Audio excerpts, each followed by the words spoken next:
আপনি দিলে আমি শেয়ার করে দেব এটা। ওকে। সুপ্রিয় দর্শক মণ্ডলী, কিন্তু সব আসসালামু আলাইকুম। আছে কেন স্ট্যান্ড স্টিল হয়ে আছে? জি স্যার, আমার মনে হয় আসবে। আপনার একটু কানেক্টিভিটির জন্য আমরা লাইভে অলরেডি গেছি, আপনি স্যার আসতে থাকেন। সুপ্রিয় দর্শক হবে না। আসসালামু আলাইকুম। আজকে আমরা একটা বিশেষ শিল্প নিয়ে লাইভে আপনাদের সাথে কথা বলবো। তার আগে দর্শক শ্রোতা মণ্ডলী, আপনাদেরকে Bangladesh progressive training development and consultants অ্যাসোসিয়েশনের পক্ষ থেকে আন্তরিক অভিনন্দন এবং স্বাগত জানাচ্ছি। আমাদের সাথে আজকে দুইজন অতিথি থাকবেন। একজন হচ্ছেন প্রফেসর ডক্টর সৈয়দ রাশিদুল হাসান। উনি বঙ্গবন্ধু শেখ মুজিবুর রহমান ম্যারিটাইম ইউনিভার্সিটির maritime department of tourism, Bangladesh নেভির একটি ইউনিভার্সিটি, সেখানে প্রফেসর হিসেবে আছেন এবং একই সাথে তিনি ঢাকা ইউনিভার্সিটির ট্যুরিজম অ্যান্ড হসপিটালিটি ম্যানেজমেন্টের প্রফেসর। উনি ফর্মার অনারেবল ভাইস চ্যান্সেলর, জাতীয় বিশ্ববিদ্যালয়, ন্যাশনাল ইউনিভার্সিটি এবং ঢাকা ইউনিভার্সিটির ট্রেজারার ছিলেন এবং উনি 45টিরও বেশি বিভিন্ন পাবলিকেশন এবং রিসার্চ এই ট্যুরিজম হসপিটালিটির উপরেই ওনার অনেক কাজ আছে এবং ঢাকা ইউনিভার্সিটি সহ বাংলাদেশে ট্যুরিজম ইন্ডাস্ট্রিটাকে যে একাডেমিক্যালি একটা শেপ দেওয়া, সেটা প্রফেসর ডক্টর রাশিদুল হাসান বলা চলে যে এই ইন্ডাস্ট্রিটাকে বিশ্বের দরবারে তুলে ধরার জন্য উনি একজন প্রতীক্ষিত এবং একাডেমিক্যালি বিভিন্ন বিশ্ববিদ্যালয়, ঢাকা বিশ্ববিদ্যালয় সহ উনি পপুলার করেছেন। আমাদের আরেকজন অতিথি হসপিটালিটি ম্যানেজমেন্টের, হসপিটালিটি ইন্ডাস্ট্রির অত্যন্ত অভিজ্ঞ, দক্ষ এবং হসপিটালিটি ইন্ডাস্ট্রি বাংলাদেশে প্রায় প্রত্যেকেই ওনাকে চিনেন। আমাদের অত্যন্ত প্রিয় ব্যক্তিত্ব জনাব সাখাওয়াত হোসেন। উনি দীর্ঘদিন ওয়েস্টার্ন ঢাকা সহ বিভিন্ন হসপিটাল ইন্ডাস্ট্রির বিভিন্ন সেক্টরে উনি সিনিয়র পজিশনে গুরুত্বপূর্ণ দায়িত্ব পালন করেছেন। বর্তমানে উনি chief executive officer unique hotel and resource limited.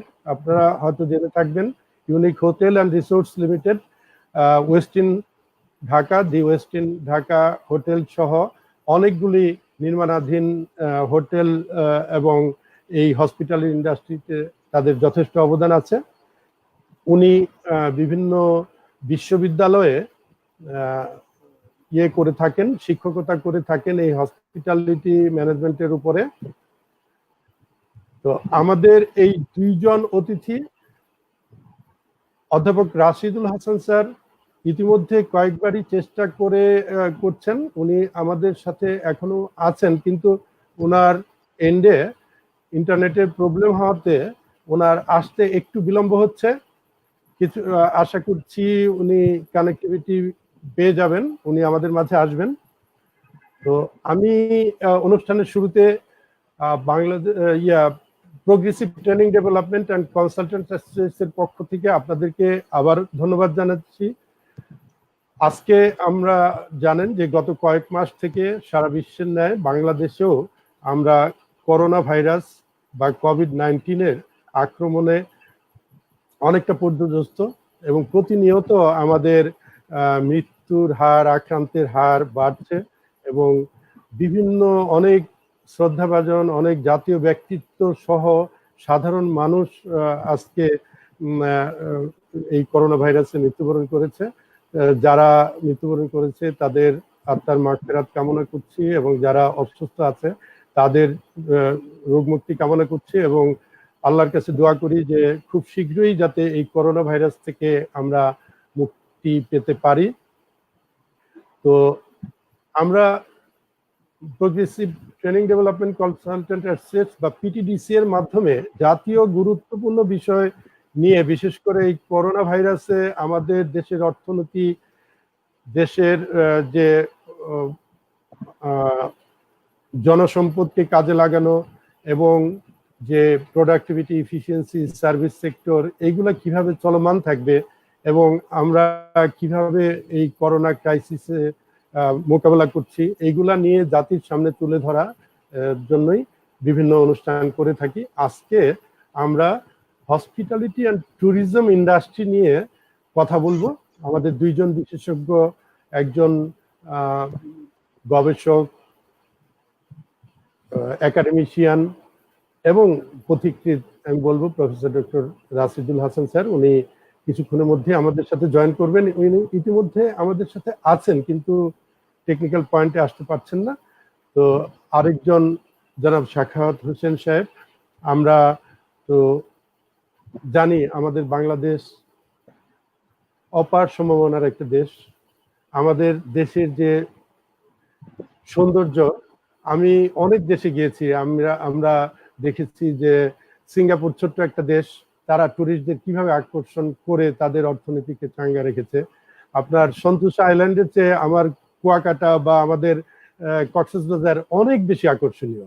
আমাদের অনেক জায়গা আছে এর চেয়ে অনেক সুন্দর। আমাদের ঢাকার মধ্যে আমাদের জাতীয় স্মৃতিসৌধ, আমাদের আহসান মঞ্জিল, আমাদের তার আশেপাশে অনেক সুন্দর সুন্দর জায়গা আছে। ঢাকার বাইরে অনেক সুন্দর সুন্দর জায়গা আছে, কিন্তু আমরা যেমন নিজেরও দেখা হয় না চক্ষু মিলিয়া, আমরা নিজেরাও দেখি না, আমরা বিদেশি পর্যটকদেরও ওইভাবে আকর্ষণ করতে পারি না। কিন্তু এই দুইজন ব্যক্তিত্ব আমাদের সাথে আছেন, তারা এই ইন্ডাস্ট্রিকে বাঁচিয়ে রাখার জন্য অনেক কাজ করে যাচ্ছেন। তো আমার মনে হয় প্রফেসর রাশিদুল হাসান স্যার আসার আগে আমি হসপিটালিটি সেক্টর নিয়ে জনাব সাখাওয়াত হোসেন সাহেব আপনার কাছ থেকে জানতে চাচ্ছি যে প্রথমত বাংলাদেশে হসপিটালিটি সার্ভিস কি অবদান রাখছে বাংলাদেশের অর্থনীতিতে, বাংলাদেশের কর্মসংস্থানে, এটা যদি প্রথম বলেন, তারপরে আমরা কোভিড-19 আমাদের কি এফেক্ট হলো সেটার দিকে আমরা যাব। থ্যাংক ইউ আমাদের জনাব নাশিকুর রহমান, আপনাকে ধন্যবাদ এবং পিটিডিসিএ কে ধন্যবাদ জানাই এই সুন্দর আয়োজন করার জন্য। এবং রাশেদ স্যার, আমার শ্রদ্ধেয় স্যারের আন্ডারেই আমি এমফিল করছি। সো স্যার আমার ডাইরেক্ট শিক্ষক। Thank you. আশা করি স্যার কিছুক্ষণের মধ্যে জয়েন করবেন। তো বাংলাদেশে হসপিটালিটি এবং ট্যুরিজমের অবদান বিশাল। এখানে ট্যুরিজম এবং হসপিটালিটি ফিল্ডের যে অবদানটা, সেটা যদি আপনি একটু অ্যানালাইসিস করেন তাহলে দেখবেন বাংলাদেশের টোটাল জিডিপি 4.4% প্রায় এটা হলো আমাদের ট্যুরিজম এবং হসপিটালিটি ফিল্ড থেকে আসতেছে। এবং যেটা হলো এই ইন্ডাস্ট্রিতে আমরা এটাকে সেগ্রিগেট করি তাহলে একটা হলো এভিয়েশন ইন্ডাস্ট্রি, একটা হলো ট্যুরিজম ইন্ডাস্ট্রি, একটা হলো হোটেল ইন্ডাস্ট্রি, আরেকটা বিশাল ইন্ডাস্ট্রি যেটা হলো restaurant and catering industry. So এই প্রত্যেকটা জায়গায় কর্মসংস্থান এবং কর্মসংস্থানের এত যা বাংলাদেশের প্রত্যেকটা পরিবার ঠিকভাবে খুবই এস্টাবলিশ করতে পারছে এবং তাদের যে ইনকাম, এই ইনকামটা আপনি যদি খেয়াল করেন যে হোটেল ইন্ডাস্ট্রিতে একজন যদি ভাবে সে জয়েন করতে পারে এবং সে যদি জয়েন করতে পারে ওকে 40,000 টাকা। এবং অনেক কাছে কন্ট্রাকচুয়াল এমপ্লয়ি যারা কিনা 20-25,000 টাকার মধ্যে জয়েন করে স্টার্টিং। কেউ যারা ইন্টার্ন এবং শিক্ষানবিশ তারা হয়তো কিছুটা ইন্টার্ন এবং একটা স্টাইপেন্ড নিয়ে শুরু করে এবং তাদের কাজটা তারা এজ এ আওয়ারলি বেসিসে শুরু করে এবং একটা পর্যায়ে তারা কিছু। তো মজার ব্যাপার হলো এই হোটেল এবং ট্যুরিজম ইন্ডাস্ট্রি বাংলাদেশে এখনো খুবই young age, very young age, এটা বলা যায় যে ভেরি মার্কেট। এবং এই ইন্ডাস্ট্রিতে এখন অনেক স্কোপ রয়েছে, যে স্কোপ গুলো হলো এখানে কর্মসংস্থানের অনেক সুবিধা হয়ে গেছে। আগামী 2 থেকে 5 বছরের মধ্যে অন্তত বাংলাদেশে আর 20টি 5 স্টার হোটেল আসছে এবং আরো 2 বছরের মধ্যে ঢাকা অন্তত 7 থেকে 8টি 5 স্টার, যে অনেক লোকের কর্মসংস্থানের মাধ্যমে আমাদের দেশের ইকোনমিতে ভূমিকা রাখবে, এরকম ভাবে এমপ্লয়মেন্টেও ভূমিকা রাখবে। এবং আরেকটা বিষয় যেটা আমি বলতে পারি সেটা হলো ট্যুরিজম সেকশন, যেটা ট্রাভেল এজেন্সিতে যেই নিচে কোনো বাটনে ক্যামেরা যে পরিমাণে করা আছে, মিউট করা আছে, যে পরিমাণে অর্থনৈতিক অবদান, সেটা আমাদের সকলেরই দেখার বিষয়। এখন যেমন ধরেন ট্যুরিজম ইন্ডাস্ট্রি, ইনবাউন্ড ট্যুরিজম, বাংলাদেশে ডোমেস্টিক ট্যুরিজম যেটা এত সুন্দর এবং এত প্রসিদ্ধি লাভ করেছে, যেখানে দেখেন কক্সবাজারে আগে ট্যুর অপারেটররা দেখা যেত যে তারা খুব একটা স্বল্প আয় করার জন্য বিভিন্ন রকমের তাদের কৌশল নির্ধারণ করতো। এখন ওইখানে 5 স্টার হোটেল হয়ে গেছে কক্সবাজারে, এখন 5 স্টার হোটেল হয়েছে সিলেটে, 5 স্টার হোটেল হচ্ছে চিটাগং এ। তার মানে কি? তার মানে হলো আমাদের যে ইন্টারনাল ট্যুরিজম, যেটা ডোমেস্টিক ট্যুরিজম, এটার চাহিদা দিন দিন বেড়ে যাচ্ছে। আপনি যেমনটা বলেছেন যে সেন্টোসা আইল্যান্ড সিঙ্গাপুরে, তার চেয়ে আমাদের অনেক সুন্দর সুন্দর জায়গা আছে, কিন্তু এই জায়গাগুলিকে ভবিষ্যতে গভর্নমেন্ট কাজ করছে এবং বেসরকারি ইনভেস্টররা কাজ করছে। আশা করি এই জায়গাগুলো সামনের দিকে অনেক প্রসিদ্ধি লাভ করবে। যেমন বাংলাদেশের সুন্দরবনের কথা আমরা বলতে পারি, বাংলাদেশের কক্সবাজারের সমুদ্র সৈকতের কথা বলতে পারি, আমাদের এবং ইভেন যেটা হলো যে হিল ট্র্যাক এবং পার্বত্য অঞ্চল এবং সিলেটের বিছানাকান্দি, এগুলো মানুষের কাছে খুবই খুবই গুরুত্বপূর্ণ। এবং একটা জিনিস খেয়াল করেছেন কিনা, যখন আমাদের লকডাউন হয়েছিল তখন মানুষ বুঝে হোক আর না বুঝে হোক তারা ভ্রমণের জন্য চলে গেছে কক্সবাজার। তো সুতরাং বাংলাদেশের মানুষ এখন ভ্রমণ পিপাসু এবং তারা ব্যয় করতে যাচ্ছে। সুতরাং এটাতে অনেক অনেক বেনিফিট, যেখানে যারা ইনভেস্টর আছে তাদের যেমন বেনিফিট, যারা কাজ করছে তাদের যেমন বেনিফিট, গভর্নমেন্টের ওইরকম বেনিফিট, এবং যারা এই ইন্ডাস্ট্রির সাথে আরো অন্যান্য স্টেক হোল্ডার আছেন যারা, তাদেরও অনেক benefit। কিন্তু এখন কোশ্চেন হলো যে এই ইন্ডাস্ট্রিটাকে বাঁচিয়ে রাখার জন্য কি কি করা যায়, কি কি করা যায় না, সেটা হয়তো আমাদের আলোচনার পরবর্তীতে আসবে। বাট এই ইন্ডাস্ট্রি আমি এখনো বলি অনেক প্রমিজিং, অনেক অনেক প্রমিজিং। অনেকে এই কোভিড এর কারণে মনে করছে যে ইন্ডাস্ট্রিটা ভেঙে পড়েছে, এটা আর কোনোদিনও ঠিক হবে না। আসলে কিন্তু বিষয়টা এরকম না। এটা একটা সাময়িক মহামারী, সারা পৃথিবীতে এই মহামারীটা হয়েছে। এই মহামারীর কারণে আমাদের ডিসিশনটা এরকম না যে ইন্ডাস্ট্রিটা ভেঙে পড়বে। কোনো ইন্ডাস্ট্রি কখনোই একদম ধূলিসাৎ হয়ে যাবে না, এবং এই ইন্ডাস্ট্রিতে সারা পৃথিবীতে অবদান হবে সবচেয়ে বেশি। এবং ট্যুরিজম ইন্ডাস্ট্রিতে প্রতি শুধু বাংলাদেশে না, সারা পৃথিবীতে অনেক অনেক কর্মসংস্থানের ব্যবস্থা হচ্ছে এবং অনেক অনেক মানুষ নিয়োজিত হচ্ছে। এখানে কত দক্ষ এবং অনেক বেশি শিক্ষিত, অনেক বেশি এডুকেটেড, অনেক পিএইচডি হোল্ডারের দরকার নেই।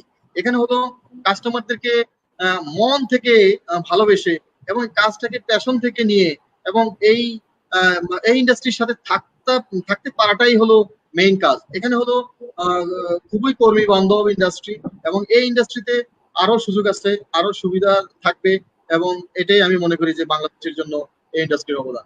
জি, থ্যাংক ইউ।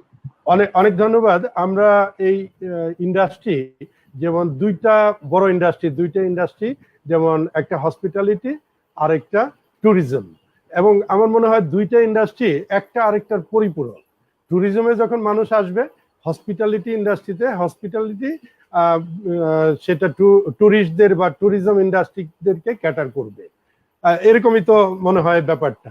এবং এই দুইটা ইন্ডাস্ট্রির আপনি যেটা বললেন অনেকগুলো সেগমেন্ট আছে, আবার যে এভিয়েশন আছে, রোড ট্রান্সপোর্টে বিভিন্ন রকম যাওয়া আসা আছে, তারপর বিভিন্ন কটেজ, হোটেল, মোটেল, তারপর রেস্টুরেন্ট আছে।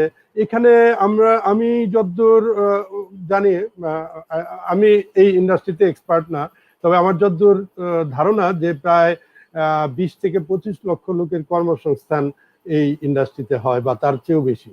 আপনার কি মনে হয় আমাদের দেশে কর্মসংস্থান কি 20 থেকে 25 লক্ষ হতে পারে, তাই না? নাকি আরো বেশি হবে? বাংলাদেশের এই ইন্ডাস্ট্রিতে আপনি যদি সবগুলিকে একত্রিত করেন, কমপক্ষে 40 লাখ লোক কর্মসংস্থান এখানে। 40 লক্ষ, জি, সবগুলো। আপনি যদি restaurant industry, aviation, tourism, hotel, এবং ট্যুর গাইডিং, এগুলো সবকিছু নিয়ে যদি ধরেন, এবং এন্টারপ্রেনার যারা তারা যেগুলো দিয়েছে সবকিছু নিয়ে যদি ধরেন, প্রায় 40 লক্ষ মানুষ প্রত্যক্ষ এবং পরোক্ষভাবে এখানে কর্মসংস্থানে কাজ করছে। এখানে আরেকটা ব্যাপার হলো কি, অনেকে দেখা গেছে যে পার্ট টাইম কাজ করে, যেটা হলো সে কিন্তু আপনি ওই কর্মসংস্থানের লিস্ট আবার ওকে পাবেন না, যে কিনা এখানে দেখা গেছে একজন ট্যুর গাইড, সে ও এন্টারপ্রেনারের মতো, সে আসে কাজ করে, তার ইচ্ছা সে সপ্তাহে 3 দিন কাজ করে, 4 দিন কাজ করে, সে এন্টারপ্রেনারের মতো কাজ করে, কিন্তু সেও তো, তাকেও কর্মসংস্থান হচ্ছে। ওগুলো জি জি সব মিলে প্রায় 40 লক্ষ লোকের কর্মসংস্থান। জি জি জি আমি অনেক স্টুডেন্টকে দেখেছি ইউনিভার্সিটিতে, যখন আমরা পড়াই তারা দুই একজনে এই যে আপনাদের মতো এই যে 5 স্টার হোটেলে, আপনার তো 5 স্টার হোটেলে, আমি আপনাকে খুশি করার জন্য বলবো না, আমি দেখেছি নিজে ওয়েস্টিন ঢাকা এবং আপনাদের যে আরো কয়েকটা হোটেল আসছে, এবং আমরা খুব প্রাউডলি বলতে পারি যে মিস্টার সাখাওয়াত হোসেন হচ্ছেন প্রথম জেনারেল ম্যানেজার একটা 5 স্টার হোটেলে বাঙালি। আগে আমাদের বাঙালি বিদেশ থেকে জেনারেল ম্যানেজার 15-20 লাখ টাকা বেতন দিয়ে এখানে আনতে হতো। সেখানে আপনাদের মতো এই নতুন প্রজন্মে যে আমাদের দেশের প্রতিভাবান আপনারা এসছেন, এটা আমাদের জন্য, আমরা really we feel proud of you. তো আমার যেটা মনে হয় যে এই হোটেল ইন্ডাস্ট্রিটা আমাদের যেমন অর্থনীতিতে, কর্মসংস্থানের দিক থেকে যদি আমরা ধরি, আমাদের সবচেয়ে বেশি অবদান রাখছে কৃষি খাত এবং আরএনজি বা এইটা। তারপরে আমার মনে হয় কর্মসংস্থানের দিক থেকে এই হসপিটালিটি, ট্যুরিজম, এবং আপনি যেটা বললেন যে প্রায় 4%-এর মতো জিডিপি, 4.4%-এর মতো জিডিপিতে অবদান রাখছে। কাজী বর্তমান সরকার এবং মাননীয় প্রধানমন্ত্রী জননেত্রী শেখ হাসিনা বাংলাদেশের অর্থনীতিকে এগিয়ে নিয়ে যাওয়ার জন্য, বাংলাদেশের জীবনযাত্রার মানকে এগিয়ে নিয়ে যাওয়ার জন্য যে নিরলস কাজ করছেন, ডেফিনেটলি আমাদের চেয়ে ওনার অনেক বেশি চিন্তা। তবুও আমরা সংশ্লিষ্ট যারা আছে তাদের জ্ঞাতার্থে এবং জাতিকে আমরা আরো একটু করার জন্য আজকে এই আয়োজন করেছি, আপনাদের কাছ থেকে শুনবো। কিন্তু আমাদের খুব দুর্ভাগ্য যে প্রফেসর রাশেদুল হাসান স্যার অনেক চেষ্টা করছেন, কিন্তু উনি আসলে আরো কিছু শুনতে পারতাম, উনি হয়তোবা আমাদের আলোচনার মধ্যে আসবেন। তা আমার মনে হয় যে এই দুইটা ইন্ডাস্ট্রি একদিকে যেমন ইকোনমিক বেনিফিটের মধ্যে যেমন রেভিনিউ পার্সপেক্টিভে, আরেকটা কর্মসংস্থানের পার্সপেক্টিভে, আরেকটা সোশ্যাল বেনিফিট বলতে এই যে আমাদের যে টুরিস্ট বা বিভিন্ন যে জায়গাগুলা, এখানকার যে বিভিন্ন লোকজন ইনডাইরেক্টলি কিন্তু অনেক কর্মসংস্থান হচ্ছে। তারা এই যে কক্সবাজার, বিভিন্ন কুয়াকাটা বা এই যে ময়নামতি, এর আশেপাশে যে জনবসতিগুলি আছে, তাদের কিন্তু সোশ্যাল মানে লাইভলিহুডটাও অনেক উন্নত হচ্ছে। তো এদিক থেকে আমাদের এই শিল্পটাকে অবশ্যই বাঁচিয়ে রাখতে হবে, এবং আমরা খুব আশাবাদী যে এই করোনা আসছে, করোনা ভাইরাস থাকবে না। এখন যদি আমরা সব আশা ভরসা বাদ দিয়ে আমাদের ভবিষ্যতে কি করতে হবে সেগুলার এখন থেকে প্ল্যান না করি, তাহলে আমরা কোভিড-19 যখন চলে যাবে তখন দেখা যাবে যে অন্য বিদেশিরা আমাদের এইগুলোকে, এই সুযোগগুলাকে গ্র্যাব করে নিবে, এবং প্রত্যেকটা চ্যালেঞ্জের মধ্যে অপরচুনিটিস আছে। এবং আল্লাহ যখনই একটা সমস্যায় ফেলেন, আল্লাহ নিশ্চয়ই আমাদের সমাধানও রাখেন। তো সেদিক থেকে আমরা মনে করি যে জননেত্রী শেখ হাসিনা নেতৃত্বে সরকার এই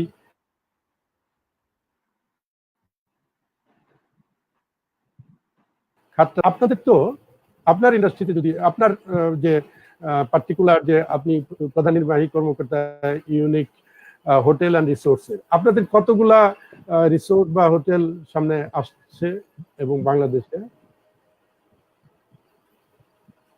জি আমাদের তো ওয়েস্টিন হোটেল, আপনারা সবাই জানেন যে ওয়েস্টিন হোটেল আমাদের বাংলাদেশে number 1 leading hotel in Bangladesh. ওয়েস্টিন hotel আছে আমাদের উত্তরাতে, একটা হানসা রেসিডেন্স আছে, হানসা প্রিমিয়ার রেসিডেন্স, ওইটা উত্তরা 9 নম্বর সেক্টরে। আমাদের আরেকটি হোটেল এই কোভিড এর কারণে পিছিয়ে গেল উদ্বোধনটা, এটা হলো শেরাটন বনানী, এটা শেরাটন ঢাকা আমরা নাম দিচ্ছি, সেটা হলো বনানীতে। আর হোটেল হায়াত কান্ট্রি প্লেস, আরেকটা হলো ওয়েস্টিনের ঠিক সাউথ পাওয়া, আগে যে সেখানে হবে সেন্ট রেইতিস, মিস্টার। এটা হলো আমাদের ট্যুরিজম ইন্ডাস্ট্রিতে আমাদের আছে বোরাক ট্যুরস এবং ইউনিক ট্যুরস এন্ড ট্রাভেলস, যেখানে ট্যুরিজম ইন্ডাস্ট্রিতে এগুলো আমাদের অনেক পুরানা প্রতিষ্ঠান। এবং এই হোটেল এবং ট্যুরিজম স্টুডেন্টদেরকে মানব শক্তি হিসেবে গড়ে তোলার জন্য ইন্ডাস্ট্রিতে আমরা যেরকম সাপোর্ট করা, আমাদের একটা ট্রেনিং স্কুল আর কলেজ আছে যেখান থেকে সুতরাং আমরা কিন্তু আমাদের ইউনিক হোটেল রিসোর্ট ম্যাক্সিমামই আমরা বললাম ট্যুরিজম এবং হসপিটালিটি ফিল্ডে এখানে আরেকটা কথা বলে রাখি, শুধু আমাদের আমাদের যেগুলো আসছে অন্যান্য অনেক হোটেল আসছে, যেমন রেনেসান্স হোটেল দুদিন আগে উদ্বোধন করেছেন তারা।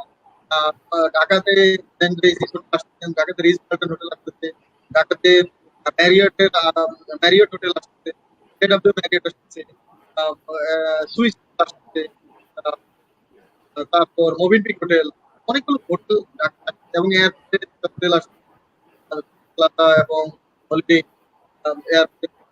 তো এই ইন্ডাস্ট্রিতে আপনি খেয়াল করে দেখেন, যদিও লোকরা এখানে কাজ করতে আসে, তাহলে সেখানে দেখা যাচ্ছে এক্সিকিউটিভ শেফ, জেনারেল ম্যানেজার, এই পজিশন গুলো director this kind of position is occupied by foreign management.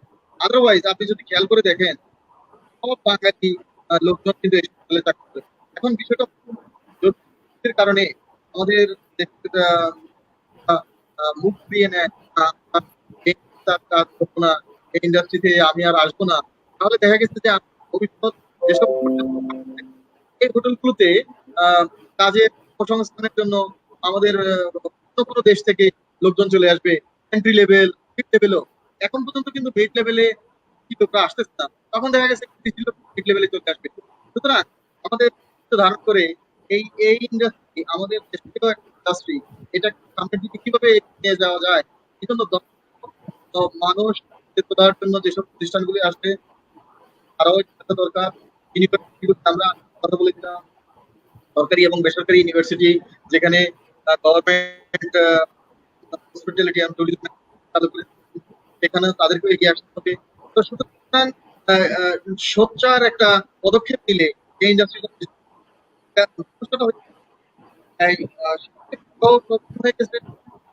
আমাদের এই ইন্ডাস্ট্রিটা যেটা হলো পৃথিবীর মানুষ যখন ভ্রমণ করতে থাকে তখন এই ইন্ডাস্ট্রি প্রভাব, তখন আমাদের ইন্টারন্যাশনাল লোকরা ভ্রমণ করতে প্রভাব পড়ে। যখন আমাদের একটা সামনের দিকে যখন আমরা চলে যাই তখন এটাতে একটা প্রভাব পড়ে। এই প্রভাবের কারণে আমাদের ইন্ডাস্ট্রিতে একটা মারাত্মক রকমের হুমকি হয়ে যায়। সো আমি মনে করব এই ইন্ডাস্ট্রি যেভাবে আছে সামনের দিকে আরো এগিয়ে নিয়ে নেওয়ার জন্য, এগিয়ে আরো আগানোর জন্য আমাদেরকে অনেক কাজ করতে হবে, অনেক ধৈর্য ধারণ করতে হবে, অনেক কিছু শিখতে হবে, শিখে আমাদেরকে সামনের দিকে আগাতে হবে।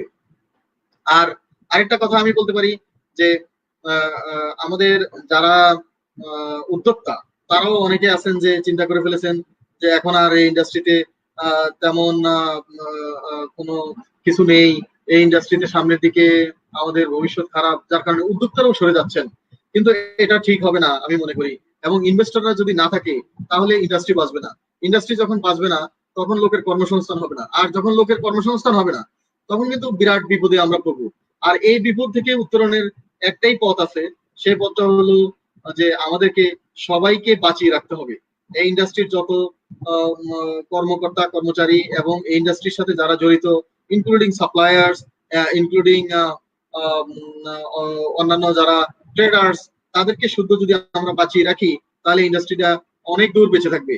এবং ইন্ডাস্ট্রিটা যখন বেঁচে থাকবে তখন হবে কি আমাদের মানুষের মধ্যে একটা ধারণা আসবে যে না, এই ইন্ডাস্ট্রি একবারে পড়ে যাওয়ার মতো না। সো আমি মনে করি আমি একটা জিনিস মনে করি সেটা হলো আমাদের উদ্যোক্তারা যেরকম এগিয়ে আসতে হবে, ঠিক ওইভাবে আমাদের যারা কাজ করবেন তারাও এগিয়ে আসতে হবে, সরকারকেও এগিয়ে আসতে হবে। এবং এই কোভিড এর চিন্তা করে আসলে ওইভাবে কোনো ডিসিশন নেওয়া যাবে না। ইতিমধ্যে আমরা জানতে পেরেছি যে আমাদের অনেকগুলো হোটেল আছে যারা বিভিন্ন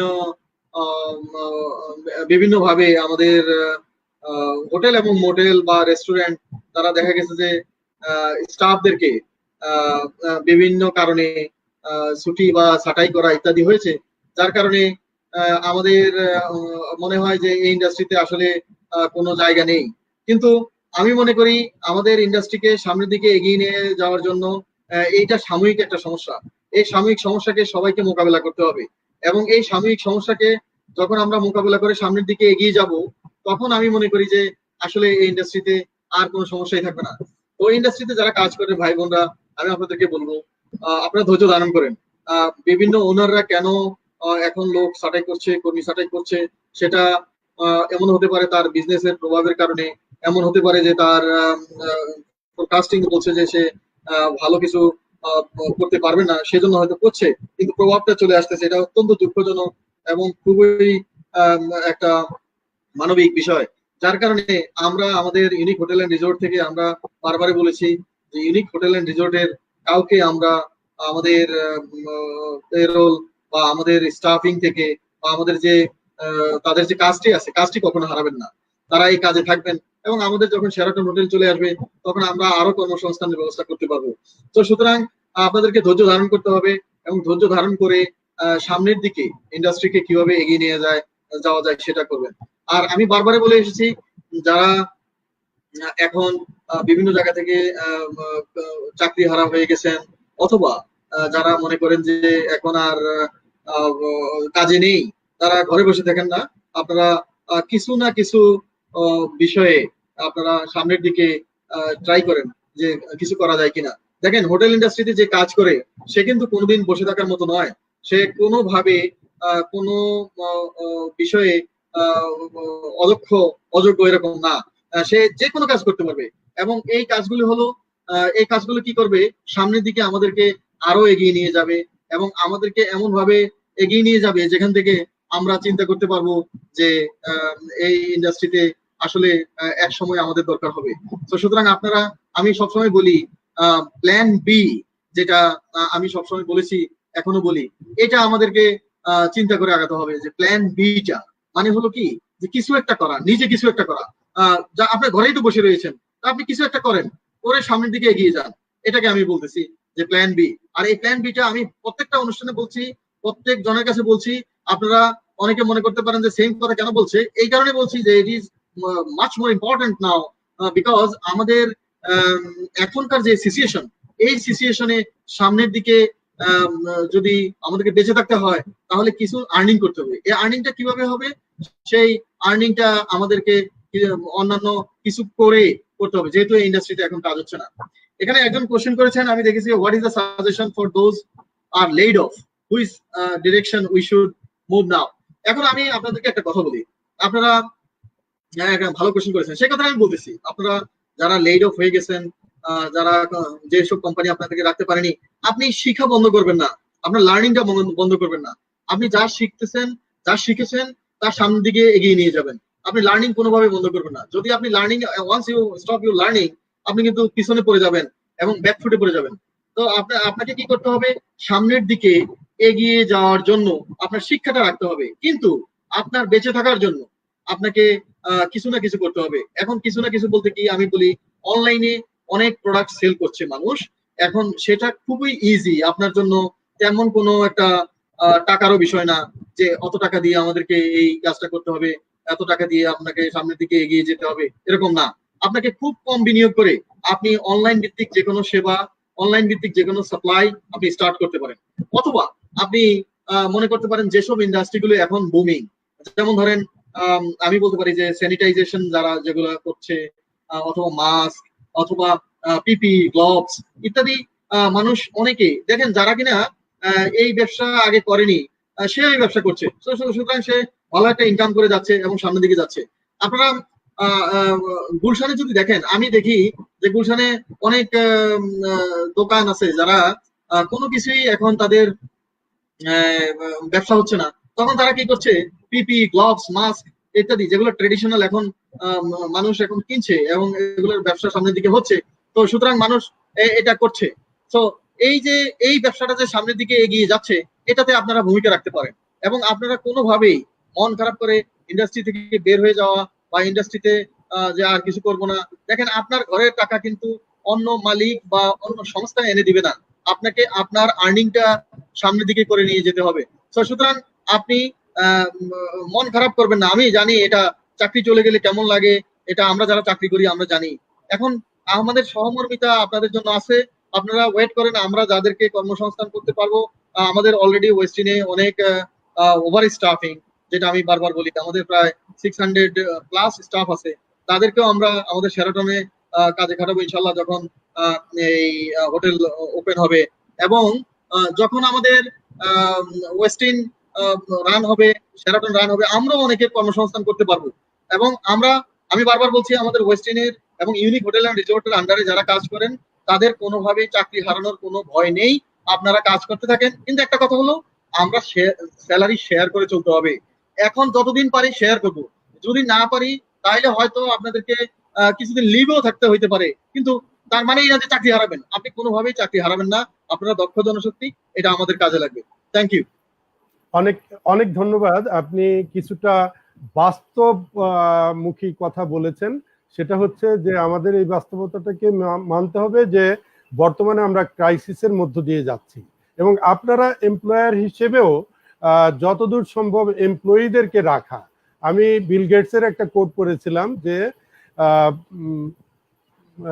leave my take my all properties, leave my people, I will overnight will get the my business, এরকম একটা কথা আর কি, যে তার পিপল যদি থাকে, তার বিজনেস প্রপার্টি সব চলে যাক, সে আবার বিজনেসে কাম ব্যাক করতে পারবে। তো এই ক্রাইসিসে আমার একটা বিনীত অনুরোধ থাকবে আপনাদের কাছে এমপ্লয়ার হিসেবে, যে যতদূর সম্ভব তাদেরকে নিয়ে, এবং এটার মধ্যে আমার মধ্যে কমিউনিকেশন, এই যে আপনি কমিউনিকেট করলেন, সবাইকে আশ্বস্ত করলেন, এই কমিউনিকেশনটা খুব জোরদার করা দরকার আমাদের। আপনার ইন্ডাস্ট্রিগুলোতে, আপনার প্রজেক্টগুলোতে বা হোটেলগুলোতে, পাশাপাশি আপনাদের গ্রুপের অন্যান্য যারা আছে এবং আপনাদের ইন্ডাস্ট্রিতে অন্যান্য এন্টারপ্রেনার যারা আছে, তাদেরও কমিউনিকেট করা দরকার তাদের পিপলের কাছে, যে ডোন্ট বি ফ্রাস্ট্রেটেড, এবং বাস্তব অবস্থায় এবং প্রয়োজন বুঝে আমরা সবাই মিটিং করে যে আমরা সবাই কিছুটা স্যালারি আমরা স্যাক্রিফাইস করবো, যে পরে আমাদের অবস্থান ভালো হলে আমরা আবার আসবো। স্যার, ইন দি মিনটাইমে আমাদের প্রফেসর রাশিদুল হাসান স্যার চলে এসেছেন। স্যার, এখন কি শুনতে পাচ্ছেন? স্যার, এখন শোনা যাচ্ছে আমাদের কথা? হ্যালো। তো আমার মনে হয় স্যার ঠিক করতে করতে যেটা আমি বলতে চাচ্ছিলাম, যে আপনি অনেক বাস্তবসম্মত কথা বলেছেন। আপনার যারা জনগণ আছে, আপনাদের যারা জনগণ আছে, তাদেরকে সাথে রাখবেন। তার কারণে আপনাদের সম্পর্কে আমি ব্যক্তিগতভাবে জানি, আপনাদের কিছু কিছু কাজের সাথে খুবই ভলান্টারি। আমি কোনো আপনাদের সাথে কমার্শিয়াল বা ইয়ের সম্পর্ক নেই, প্রফেশনাল বা ব্যক্তিগত সম্পর্কের খাতিরে ইউনিক গ্রুপ সম্পর্কে জানি।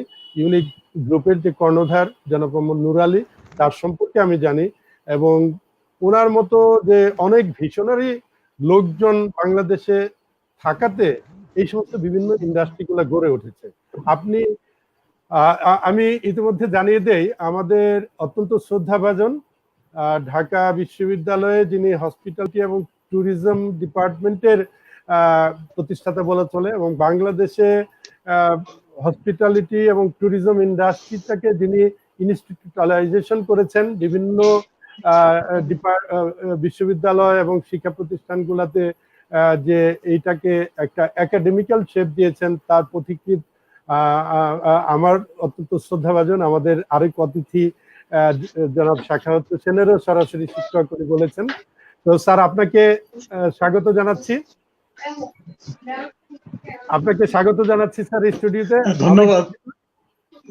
আপনি অনেকক্ষণ কষ্ট করেছেন। ধন্যবাদ মাশরুকুর রহমান সাহেব। হ্যাঁ জি, আপনি কি তার আগে জিজ্ঞাসা করি, আপনি কি আমাকে শুনতে পাচ্ছেন? জি স্যার, আমরা শুনতে পাচ্ছি আপনাকে। আপনি কি আমাকে শুনতে পাচ্ছেন? জি জি, শুনতে পাচ্ছি। আপনি আমাকে? আচ্ছা, গুড। আমি প্রথম দিকে একটু মিস করেছি। হ্যাঁ হ্যাঁ হ্যাঁ, আমার অত্যন্ত প্রিয় স্টুডেন্ট আছে ইউনিক অ্যান্ড রিসোর্ট গ্রুপের সিইও। সে অনেক মূল্যবান কথা বলে গেল, কিন্তু আনফরচুনেটলি আমি শুনতে পারিনি আর কি। না, স্যার, আমরা এটা আপনার টেকনিক্যাল হ্যাজার্ড, মূল্যবান কথার জন্য অপেক্ষা করছি স্যার। কিছু বলার নাই কিছু। না, অসুবিধা নেই sir, this is new normal.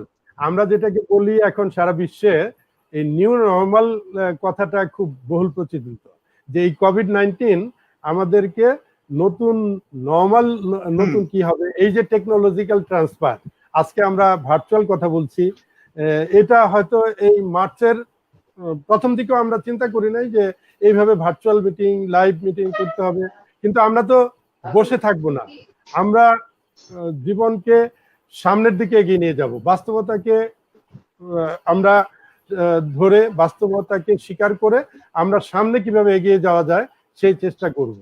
অনেক আমরা ৭১-এ মুক্তিযুদ্ধ করে এই দেশ স্বাধীন করেছি আমাদের মুক্তিযোদ্ধারা, কাজে এই কোভিড যতই হোক আমরা জানি অনেক অনেক মানুষ কষ্ট করছেন, অনেক আমাদের শ্রদ্ধাভাজন আমাদের জাতীয় ব্যক্তিত্ব, তারা আমাদের অনেক খেটে খাওয়া মানুষ, যারা রিক্সা চালক, যারা দিনমজুর, বিভিন্ন প্রতিষ্ঠানে, তারা অনেক কষ্ট করছেন, কিন্তু তারপরেও আমরা বলবো কষ্টের পরে একদিন নিশ্চয়ই সুন্দর দিন আসবে, সেদিনের অপেক্ষায় আমরা থাকবো, কিন্তু অপেক্ষায় বসে থাকলে চলবে না।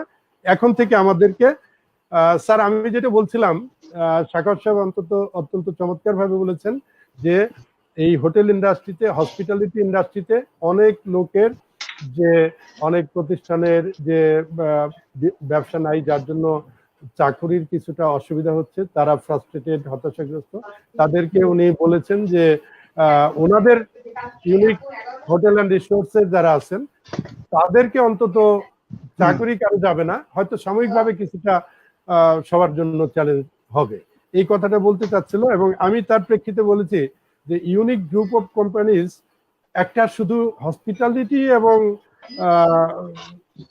ট্যুরিজম ইন্ডাস্ট্রি না, তারা তাদের যে কর্ণধার জনাব মোহাম্মদ নূর আলী অত্যন্ত ভিশনারি এবং গোল ওরিয়েন্টেড, যে কথাটা জনাব সাখাওয়াত বলেছেন যে লার্নিং এর শেষ নাই, উনিও এই কথা সবসময় বলে থাকেন, এবং ওনার মাধ্যমে বাংলাদেশের অর্থনীতিতে যে হসপিটালিটি ইন্ডাস্ট্রি শুধু ব্যবসা না, আপনিও জানেন স্যার যে ওনাদের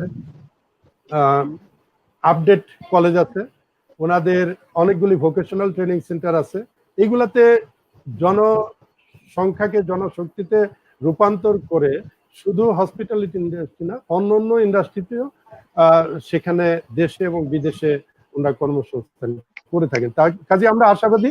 তো স্যার, আমরা জানতে চাচ্ছিলাম এখন জনাব সাখাওয়াত হোসেন, আমরা এখন স্যারের কাছে একটু যাই।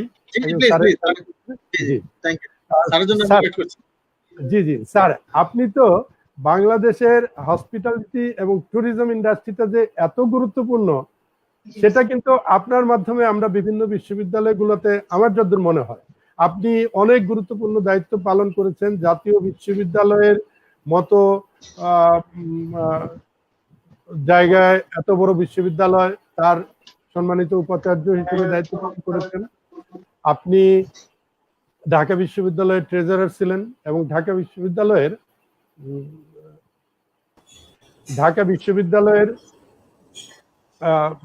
যে হসপিটালিটি ট্যুরিজম ছাড়াও তার আগে বিপণন বিভাগে, মার্কেটিং বিভাগে অত্যন্ত গুরুত্বপূর্ণ বিভিন্ন দায়িত্ব পালন করেছেন। স্যার, আপনার দৃষ্টিতে আমাদের দেশের হসপিটালিটি এবং ট্যুরিজমের আমাদের অনেক স্পট আছে, আমি আগে বলেছি, হয়তো স্যার আমরা আপনাকে মিস করেছি, যে আমাদের কক্সবাজার, আমাদের কুয়াকাটা, আমাদের ঢাকা শহরের মধ্যে যে হাসান মঞ্জিল, তারপর আমাদের জাতীয় স্মৃতিসৌধ, মিনার, এই সমস্ত,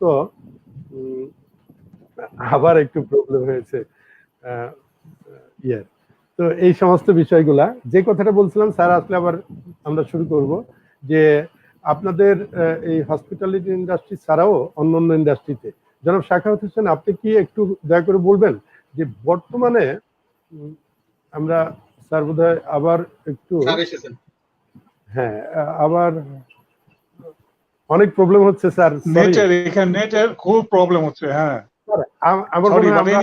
আমরা আমাদের আলোচনাগুলিতে পরে আসবো, আপনার মূল্যবান কথাবার্তা এগুলো আমরা শুনি। যে এই স্যার, আমাদের এন্ডে ভলিউমটা একটু কমে নিলে বোধ ভালো হয়। তো আমরা যেটা জানতে চাবো স্যার, যে বাংলাদেশের আপনি তো প্রত্যন্ত অঞ্চলে বিভিন্নভাবে ট্যুরিজম হসপিটালিটি এই ইন্ডাস্ট্রিটাকে চাঙ্গা করার জন্য নিজে ব্যক্তিগতভাবে স্টুডেন্টদের নিয়ে বিভিন্ন এই ইন্ডাস্ট্রিতে যারা কাজ করে তাদেরকে নিয়ে গিয়েছেন এবং পপুলার করার জন্য চেষ্টা করেছেন। আপনি কি দয়া করে স্যার বলবেন যে প্রথমে সম্ভাবনার কথায় আমরা আসি, যে বাংলাদেশের এই অবদান কি এই দুইটা ইন্ডাস্ট্রির, এবং আমরা সামনে কিভাবে সম্ভাবনা করেছি, এবং তারপরে জানতে চাবো আপনার কাছ থেকে যে বর্তমানে কি চ্যালেঞ্জ ফেস করতেছি। চ্যালেঞ্জের আগে স্যার এই ইন্ডাস্ট্রি সম্পর্কে আপনি যদি একটু দয়া করে বলেন। আচ্ছা, আমি খুব সংক্ষেপে একটু বলি। আমি যে বাংলাদেশের ট্যুরিজমের যেটা অবস্থা, যা অবস্থা এখনো আছে, আমরা বলবো যে গত 40-45 বছরে আমাদের যতটুকু এগিয়ে যাওয়া দরকার ছিল আমরা যে এগিয়ে যেতে পারিনি আর কি। আমরা এটা সোজা কথায় আমরা বলবো যে this is our failure, this is my confession আর কি। আমাদের যে পরিমাণ রিসোর্স আছে সেই পরিমাণ রিসোর্স আপনার দিয়ে আমরা এগিয়ে যেতে পারছি না কেন, এটা দিস ইজ বিগ কোশ্চেন। কিন্তু আমি সবসময় বলি যে আসলে ট্যুরিজম ডেভেলপমেন্টটা হচ্ছে, it is like your chick in your hand. আপনার হাতে একটা ছোট্ট মুরগি ছানার মতো। এই মুরগি ছানাটাকে আপনাকে বড় করতে হবে, এবং বড় করে তারপরে you have to show it to the people আর কি আপনার। তো এই আমরা যদি ছানাটাকে যদি বড় না করতে পারি তাহলে পরে তো কেমন করে হবে আর কি। তো যাই হোক, এগুলো হতাশার কথা বলি না, আমি বলি সম্ভাবনার কথা। বাংলাদেশ আপনার প্রচন্ড একটা সম্ভাবনাময় দেশ সব দিক দিয়েই। তো আমাদের ট্যুরিজমও একদিন এগিয়ে যাবে। ট্যুরিজম আমাদের কি নাই বলা হয়, আমি বলি যে আমাদের সবই আছে, কিন্তু কথা হচ্ছে আমাদের যে প্যাকেজিং, আমাদের পণ্য আছে কিন্তু আমরা প্যাকেজ করে যে এটা আমরা উপস্থাপন করব, আমরা সেটাই আমরা পারছি না। আমরা আর কি বলা হয় যে সমুদ্র আমাদের আনব্রোকেন লংগেস্ট সি বিচ আছে, ওকে সো হোয়াট, এটা আছে এখানে। আমি বিদেশিদেরকে নিয়ে গেছিলাম, তারা তাদেরকে দিয়ে মেরিন ড্রাইভে আমি নিয়ে গেলাম। নিয়ে যাওয়ার পরে তারা বলছে we are only driving and driving and driving and driving, what to do. তো আমি বললাম যে সরি, দেখো আমাদের এখানে এখনো গড়ে তুলতে পারিনি আমরা, বাট এনিওয়ে আস্তে আস্তে হবে। তো বললো যে ইউ নিড এ প্ল্যান, তোমরা একটা প্ল্যানের দরকার, তোমাদের একটা, it may be a short term plan, it may be a long term plan আর কি। তো যাই হোক, এখন by this time as you know the tourism খুব ডাইনামিক একটা সেক্টর, খুব ডাইনামিক সেক্টর। তো একটা প্ল্যান নিতে নিতে আরেকটা প্ল্যানে আরেকটা প্রবলেমের সৃষ্টি হয় আর কি। তো যার ফলে আমাদেরকে সমস্ত কিছু বিবেচনা করে নিয়েই আমাদের এই প্ল্যানগুলো করতে হচ্ছে আপনার। এখন যেটা হচ্ছে, নতুন করে আবার এই যে কোভিড যে এসছে, এই নতুন করে কোভিড আসার ফলে আমাদেরকে কিন্তু অনেক নতুন শিক্ষা দিয়েছে। আমি শুধু সাখাওয়াত সাহেবের আমি একটা কথা শুনতে পাচ্ছিলাম, you have to continue your learning. তোমার লার্নিংটা তোমার চালিয়ে যেতেই হবে, এটা কোনো উপায় নাই। আমরা বোধহয় এখন ফিল করছি, আমরা বহুদিন থেকে বলে আসি, দেখেন ট্যুরিজমের প্রত্যেকটা সেক্টরে, প্রত্যেকটা ক্ষেত্রে ট্যুরিজমের কিন্তু রিসার্চ হওয়া দরকার আর কি। যেমন মনে করেন যে আমরা বলি যে এই যে এখন যে প্রকৃতি যে আমরা শেষ করে দিচ্ছি বলি আমরা, ওকে, প্রকৃতিটা যাতে শেষ না হয় তার জন্য কি করা যেতে পারে, এটা কি আমরা কখনো ভেবে দেখেছি? আমরা কখনো ভেবে দেখিনি। এখন কক্সবাজারের সৈকতে এখন পর্যটক যায় না, সুতরাং প্রকৃতি ডিস্টার্ব হচ্ছে না। এখন দেখেন সমুদ্র সৈকতের কত কাছে ডলফিন গুলো এসছে, এটা কি আমরা কখনো চিন্তা করতে পেরেছি? তো বিষয়টা হয়েছে কি যে এখন এই কোভিড-19 আমাদেরকে অনেক শিক্ষা দিয়েছে। ওই যে লার্নিং অনেক শিক্ষা দিয়েছে আমাদের কোভিড-19, এবং এর থেকে ভবিষ্যতে আমাদের লার্নিং নিতে হবে আর কি। এই হচ্ছে আমার মোটামুটি বলার মতো। আর এখন আপনি যেটা বলছেন যে পোস্ট কোভিড পিরিয়ড, তাই তো, এটা আমাদের জন্য একটা বিরাট ধাক্কা। একটা ইন্টারন্যাশনালি আপনার যে ট্যুরিজম সিনারিও যা আছে, ইন্টারন্যাশনাল ট্যুরিজম সিনারিওর জন্য এটা একটা বিরাট ধাক্কা। দেখেন WI 60 থেকে 80% আপনার টুরিস্ট মুভমেন্ট এবার কম হবে, ইন্টারন্যাশনাল টুরিস্ট মুভমেন্ট কম হবে এই ইয়ারে। তার মানে কোথায় আমাদের 1.4 বিলিয়ন টুরিস্ট আপনার মুভমেন্ট করতো এখন তা থেকে 80% কমে যায়, তাহলে বুঝতে পারছেন যে কি অবস্থা হবে। আমাদের যে ট্যুরিজম থেকে এক্সপোর্ট, সেই রেভিনিউ যে এক্সপোর্ট করি আমরা, এটা কমে যাবে প্রায় 10 বিলিয়ন থেকে 1.2 ট্রিলিয়ন। তাহলে ক্যান ইউ ইমাজিন যে কি ধরনের ক্ষতিটা হবে আমাদের ভবিষ্যতে, মানে এই পোস্ট কোভিড পিরিয়ডে। আর জবস তো অলরেডি নাই আর কি। আপনার জবস এফেক্টেড হচ্ছে 100 থেকে 120 মিলিয়ন একদম জবলেস হয়ে যাবে আর কি। তো যাই হোক, এগুলো হচ্ছে UNWTOর এগুলো স্ট্যাটিস্টিক্স, এগুলো যদি আমরা ধরি, তাহলে এখন এই পরিপ্রেক্ষিতে আমাদের কি করা উচিত। আমাদের বহু দেশ বলি, আমাদের যেমন মনে করেন যে আমাদের বাংলাদেশেও আগে দেখেন যে আমাদের ট্যুরিজম ইন্ডাস্ট্রিতে কি অবস্থা হয়েছে। ওভারঅল ট্যুরিজম হসপিটালের সেক্টর আপনার প্রায় 9,705 কোটি টাকা লস হয়েছে বলা হয় আর কি। 9,705 কোটি টাকা।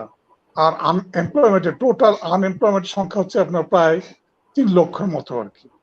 এর মধ্যে হোটেল, রিসোর্ট, রেস্টুরেন্টের ক্ষেত্রে আমার মনে হয় যে সাখাওয়াত সাহেব ভালো জানে আমার চেয়ে, তারপরে বলবো যে আমরা যতটুকু আমরা পেয়েছি আর কি, এখানে বাংলাদেশে রিলায়েবল ডেটা নাই, যতটুকু আমরা পেয়েছি ওখানে বলা হচ্ছে শুধু এই সেক্টরে হোটেল, রেস্টুরেন্ট এবং আপনার এই মোটেল, রিসোর্ট, এই সেক্টরে শুধুমাত্র আপনার 2,000 কোটি টাকা আপনার আমাদের লস বাই দিস টাইম হয়ে গেছে। এবং এই সেক্টরে আমাদের কিন্তু জবলেসের পরিমাণ প্রায় 2,50,000 মানুষ। 2,50,000 মানুষ, ট্রাভেল এজেন্সিতে প্রায় 3,000 কোটি টাকা লস, এবং আপনার জব হারিয়েছে প্রায় 1,50,000। আর ট্যুর অপারেশনে আপনার লস হচ্ছে আমাদের সবচেয়ে বেশি লস 4,000 কোটি টাকার মতো। আর এখানে আপনার জব হারিয়েছে প্রায় 41,000। এর মধ্যে আমরা জানি যে ট্যুর অপারেটর যারা আছে তারা হচ্ছে বেশিরভাগই স্মল এন্টারপ্রাইজ। এখন এই স্মল এন্টারপ্রাইজ গুলো যদি একবার যদি আপনার একটা বড় ধরনের ধাক্কা খায়, তাদের পক্ষে কিন্তু আপনার ফিরে দাঁড়ানোটা বড় কঠিন। আর 2 নম্বর কথা হচ্ছে যে আমাদের এখন যে চিন্তা হচ্ছে শুধু এদেরকে ফিরে দাঁড়ানোর জন্য নয়, এরা যাতে সাস্টেন করতে পারে তার ব্যবস্থা আমাদের করতে হবে।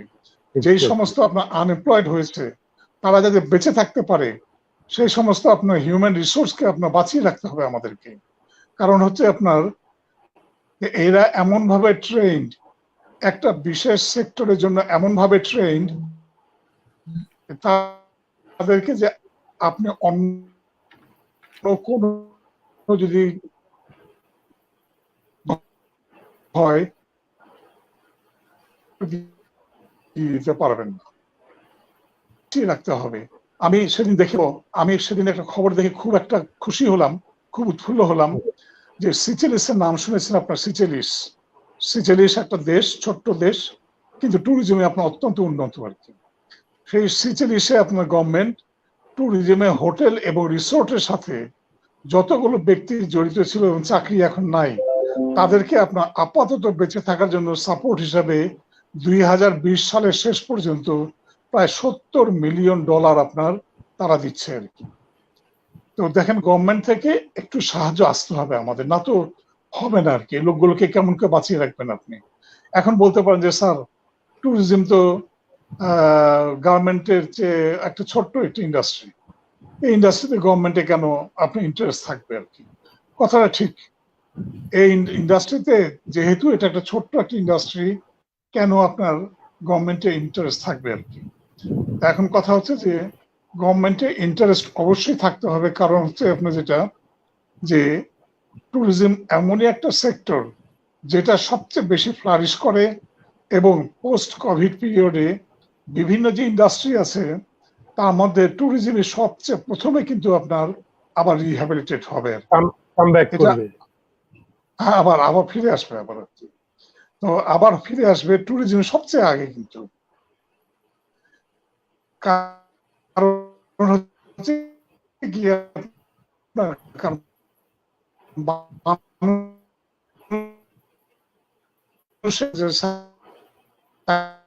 এখন এই যে খবরগুলো, সমুদ্র সৈকতে এখন আপনার ডলফিন দেখা যাচ্ছে, তারপরে এখন লাল কাঁকড়া দেখা যাচ্ছে হাজার হাজার লক্ষ লক্ষ। এই যে এগুলো কিন্তু আমাদের কিন্তু তৃষ্ণা বাড়াচ্ছে, কিন্তু যেই কোভিডটা লকডাউনটা শেষ হচ্ছে ওইরকমই কিন্তু আমরা বলবো যে চলো ঘুরে আসি, দেখে আসি লাল কাঁকড়াগুলোকে আর কি। এখন সুতরাং এই হিসাবে আপনার প্রথমে আপনার শুরু হবে কিন্তু ট্যুরিজম। আর 2 নম্বর কথা হচ্ছে যে অনেকে বলেন ডোমেস্টিক ট্যুরিজম উপরে আমাদের বেশি জোর দিতে হবে। আমি বলি যে এখন আপাতত 2022 পর্যন্ত আপনার ডোমেস্টিক ট্যুরিজম উপরে জোর দিতে হবে আপনার, কিন্তু এর আগেও আপনার শুরু হয়ে যাচ্ছে আপনার ইন্টারন্যাশনাল ট্যুরিজম আর কি। যেমন মনে করেন অনেক দেশ, শ্রীলঙ্কা, মালদ্বীপ, সিচেলিস, তারপরে এরকম অনেক দেশ আপনার তাদের কিন্তু ট্যুরিজম কিন্তু এখন খুলে দিচ্ছে আস্তে আস্তে। আর পরশুদিনও যে ইউএনডব্লিউটিও যে প্রেস রিলিজ দিয়েছে, সেই প্রেস রিলিজেও বলেছে যে আমরা এখন আস্তে আস্তে ট্যুরিজমটা খুলে দেবো আর কি।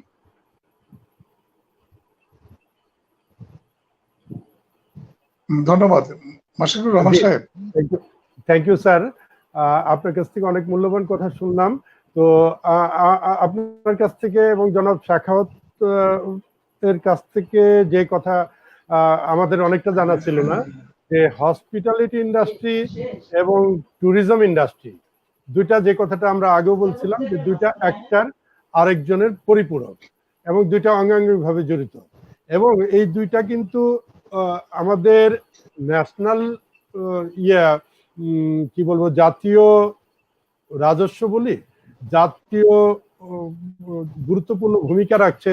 যে একটা হলো ইকোনমিক বেনিফিট, জনাব শাখাওয়াত বলেছেন যে জিডিপির 4.4% এই খাত থেকে আসে। আরেকটা হচ্ছে যে সোশ্যাল বেনিফিট, যেটা আমি মনে করি আর কি, যে বিভিন্ন যে টুরিস্ট স্পট গুলো আছে সেখানকার যে জনগোষ্ঠী আছে তাদের জীবন জীবিকা এবং তাদের লাইভলিহুড, এটা অনেক জীবনযাত্রার মান অনেক বেড়ে গিয়েছে।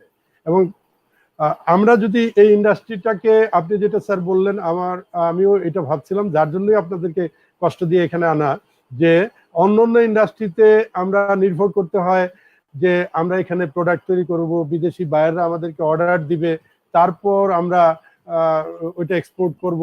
এটা আবার সেই মার্কেটগুলো ফিরে পেতে অনেক সময় লাগবে। কিন্তু আমাদের এখানে দুইটা দিকের বায়ার আছে, আমি যেটা বললাম, ক্লায়েন্ট আছে, একটা কাস্টমার, একটা হলো হোম ট্যুরিজম, আরেকটা হলো ওভারসিজ ট্যুরিজম যারা আসবে, এবং তারা আসবেই বাংলাদেশে। আমাদের শুধু স্যার আপনি যেটা বললেন যে আমাদের প্রোডাক্ট আছে, কিন্তু আমাদের প্রোডাক্টটাকে মার্কেটিং করার জন্য যে ব্যবস্থা, মোড়ক বা যেমন আমাদের সেফটি সিকিউরিটি এনশিওর করা, ওখানে আমাদের যে জাতীয় চেতনাও থাকা দরকার, যে আমরা ওই স্পট গুলাকে যাতে নষ্ট না করি। আজকে ডলফিন আসতেছে, আগে কেন আসে নাই, আমরা ওইটাকে অ্যাবিউজ করে ফেলি। আরেকটা জিনিস স্যার, যে আমি এই কথাটা বলে নেই, তো এখানে আমার মনে হয় যদিও এই কথাটা আমাদের বলা কতটুকু ঠিক হবে জানি না, সরকার নিশ্চয়ই দেখছেন, আমাদের মাননীয় প্রধানমন্ত্রীর নেতৃত্বে উনি প্রতিনিয়ত এই কোভিড কিভাবে মোকাবেলা করা যায়, মানুষের জীবন জীবিকা কিভাবে ঠিক রাখা যায়, অর্থনীতি কিভাবে ঠিক রাখা যায়, এগুলার উপরে উনি অনেক অনেক চ্যালেঞ্জের মধ্যে দিন কাটাচ্ছেন আমরা জানি। তারপরেও আমি বলবো যে সরকারের দীর্ঘমেয়াদী অন্যান্য যে খাত আছে সেগুলার ইনভেস্টমেন্ট একটু কমিয়ে আমার মনে হয় খুব তাড়াতাড়ি আমরা যে অর্থনীতিতে ফিরে আসব, এই সমস্ত খাতগুলাতে একটু বেশি নজর দেওয়া দরকার। যেমন হসপিটালিটি অ্যান্ড ট্যুরিজম, এখানে আমাদের যে এই যে ইনসেনটিভ দেওয়া হচ্ছে, এই ইনসেনটিভটা এই খাতে যে সমস্ত এন্টারপ্রেনার আছে তাদেরকে, এবং এখানে যারা কর্মজীবী আছেন বিশেষ করে নিম্ন আয়ের, তাদের জন্য একটা কিছু করা সমীচীন কিনা স্যার, আপনি এবং জনাব শাখাওয়াত দুইজনেই যদি একটু বলেন।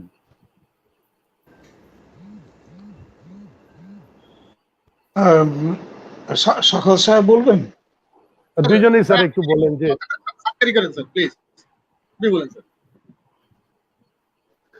আচ্ছা, আমি যেটা মাশিকুর রহমান সাহেব যা আপনি কোশ্চেন করলেন, আমি সরি, আমার ভয়েসটা একটু চোকড আর কি, গলাটা একটু বসে গেছে আমার, বাট এনিওয়ে আমি মনে করি শোনা যাচ্ছে কোথায় আর কি। আমরা স্যার আপনার যাই হোক, যেটা বললেন যে আসলে যে পৃথিবীর সব দেশে একই কথা বলে যে ট্যুরিজম হচ্ছে এমনই একটা ইন্ডাস্ট্রি যেটা ডাইরেক্ট গভর্নমেন্ট ইনভলভমেন্ট চায়। এটা কিন্তু অন্যান্য সাধারণ গার্মেন্টের মতো কিন্তু প্রাইভেট সেক্টরে ছেড়ে দিলেন আর তা আপনার ফ্লারিশ করলো, নিজে নিজে গড়ে উঠলো, অথবা চামড়া শিল্পের মতো ছেড়ে দিলেন, নিজে নিজে গড়ে উঠলো, এটা না। কিন্তু ট্যুরিজম কিন্তু গভর্নমেন্টের অবশ্যই সাপোর্ট চাই আর কি। আপনার কারণটা হচ্ছে আপনার যে ট্যুরিজম হচ্ছে এমনই একটা জিনিস যেটা আপনি বললেন যে এইখানে শুধু পণ্য নিয়ে কাজ হয় না, আপনার এখানে হচ্ছে মানুষ নিয়ে কাজ হয় এখানে। এবং এই মানুষগুলো আপনার যারা ট্যুরিস্ট, যাদেরকে আমরা ট্যুরিস্ট বলি আমরা, সেই মানুষগুলো তাদের নিজস্ব বৈশিষ্ট্য আছে, তাদের নিজস্ব সাইকোলজি আছে, এবং সেই সাইকোলজি অনুযায়ী আমি অ্যাজ এন্টারপ্রেনিয়র, আমি ব্যবসা হিসাবে শুধুমাত্র আমার মার্কেটিং স্ট্র্যাটেজি আমি ডেভেলপ করতে পারি। কিন্তু এই যে সাইকোলজির উপর তাদের কি সাইকোলজি, বাংলাদেশে আপনি বললেন যে খুব একটা বেশি আসে না, এই বিদেশ আসে না, মানে ইনবাউন্ড টুরিস্ট খুব একটা বেশি হয় না। না হওয়ার কারণ আছে কি আপনার, আমরা যেমন আমাদের এখন পর্যন্ত আমরা বারবার বলি যে আমাদের সবচেয়ে প্রথম যে দায়িত্ব সেটা হচ্ছে যে আমাদের মার্কেট টার্গেটটা ঠিক করা আর কি, যে আমার দেশে কারা আসবে। আমি যত বড় দীর্ঘ সমুদ্র সৈকত দেখাই না কেন, ইউরোপ থেকে আপনার যে লোক বাংলাদেশের সম্বন্ধে খুব একটা জানে না, সে কখনো কিন্তু দৌড়ে আসবে না এখানে যে কি ব্যাপারটা।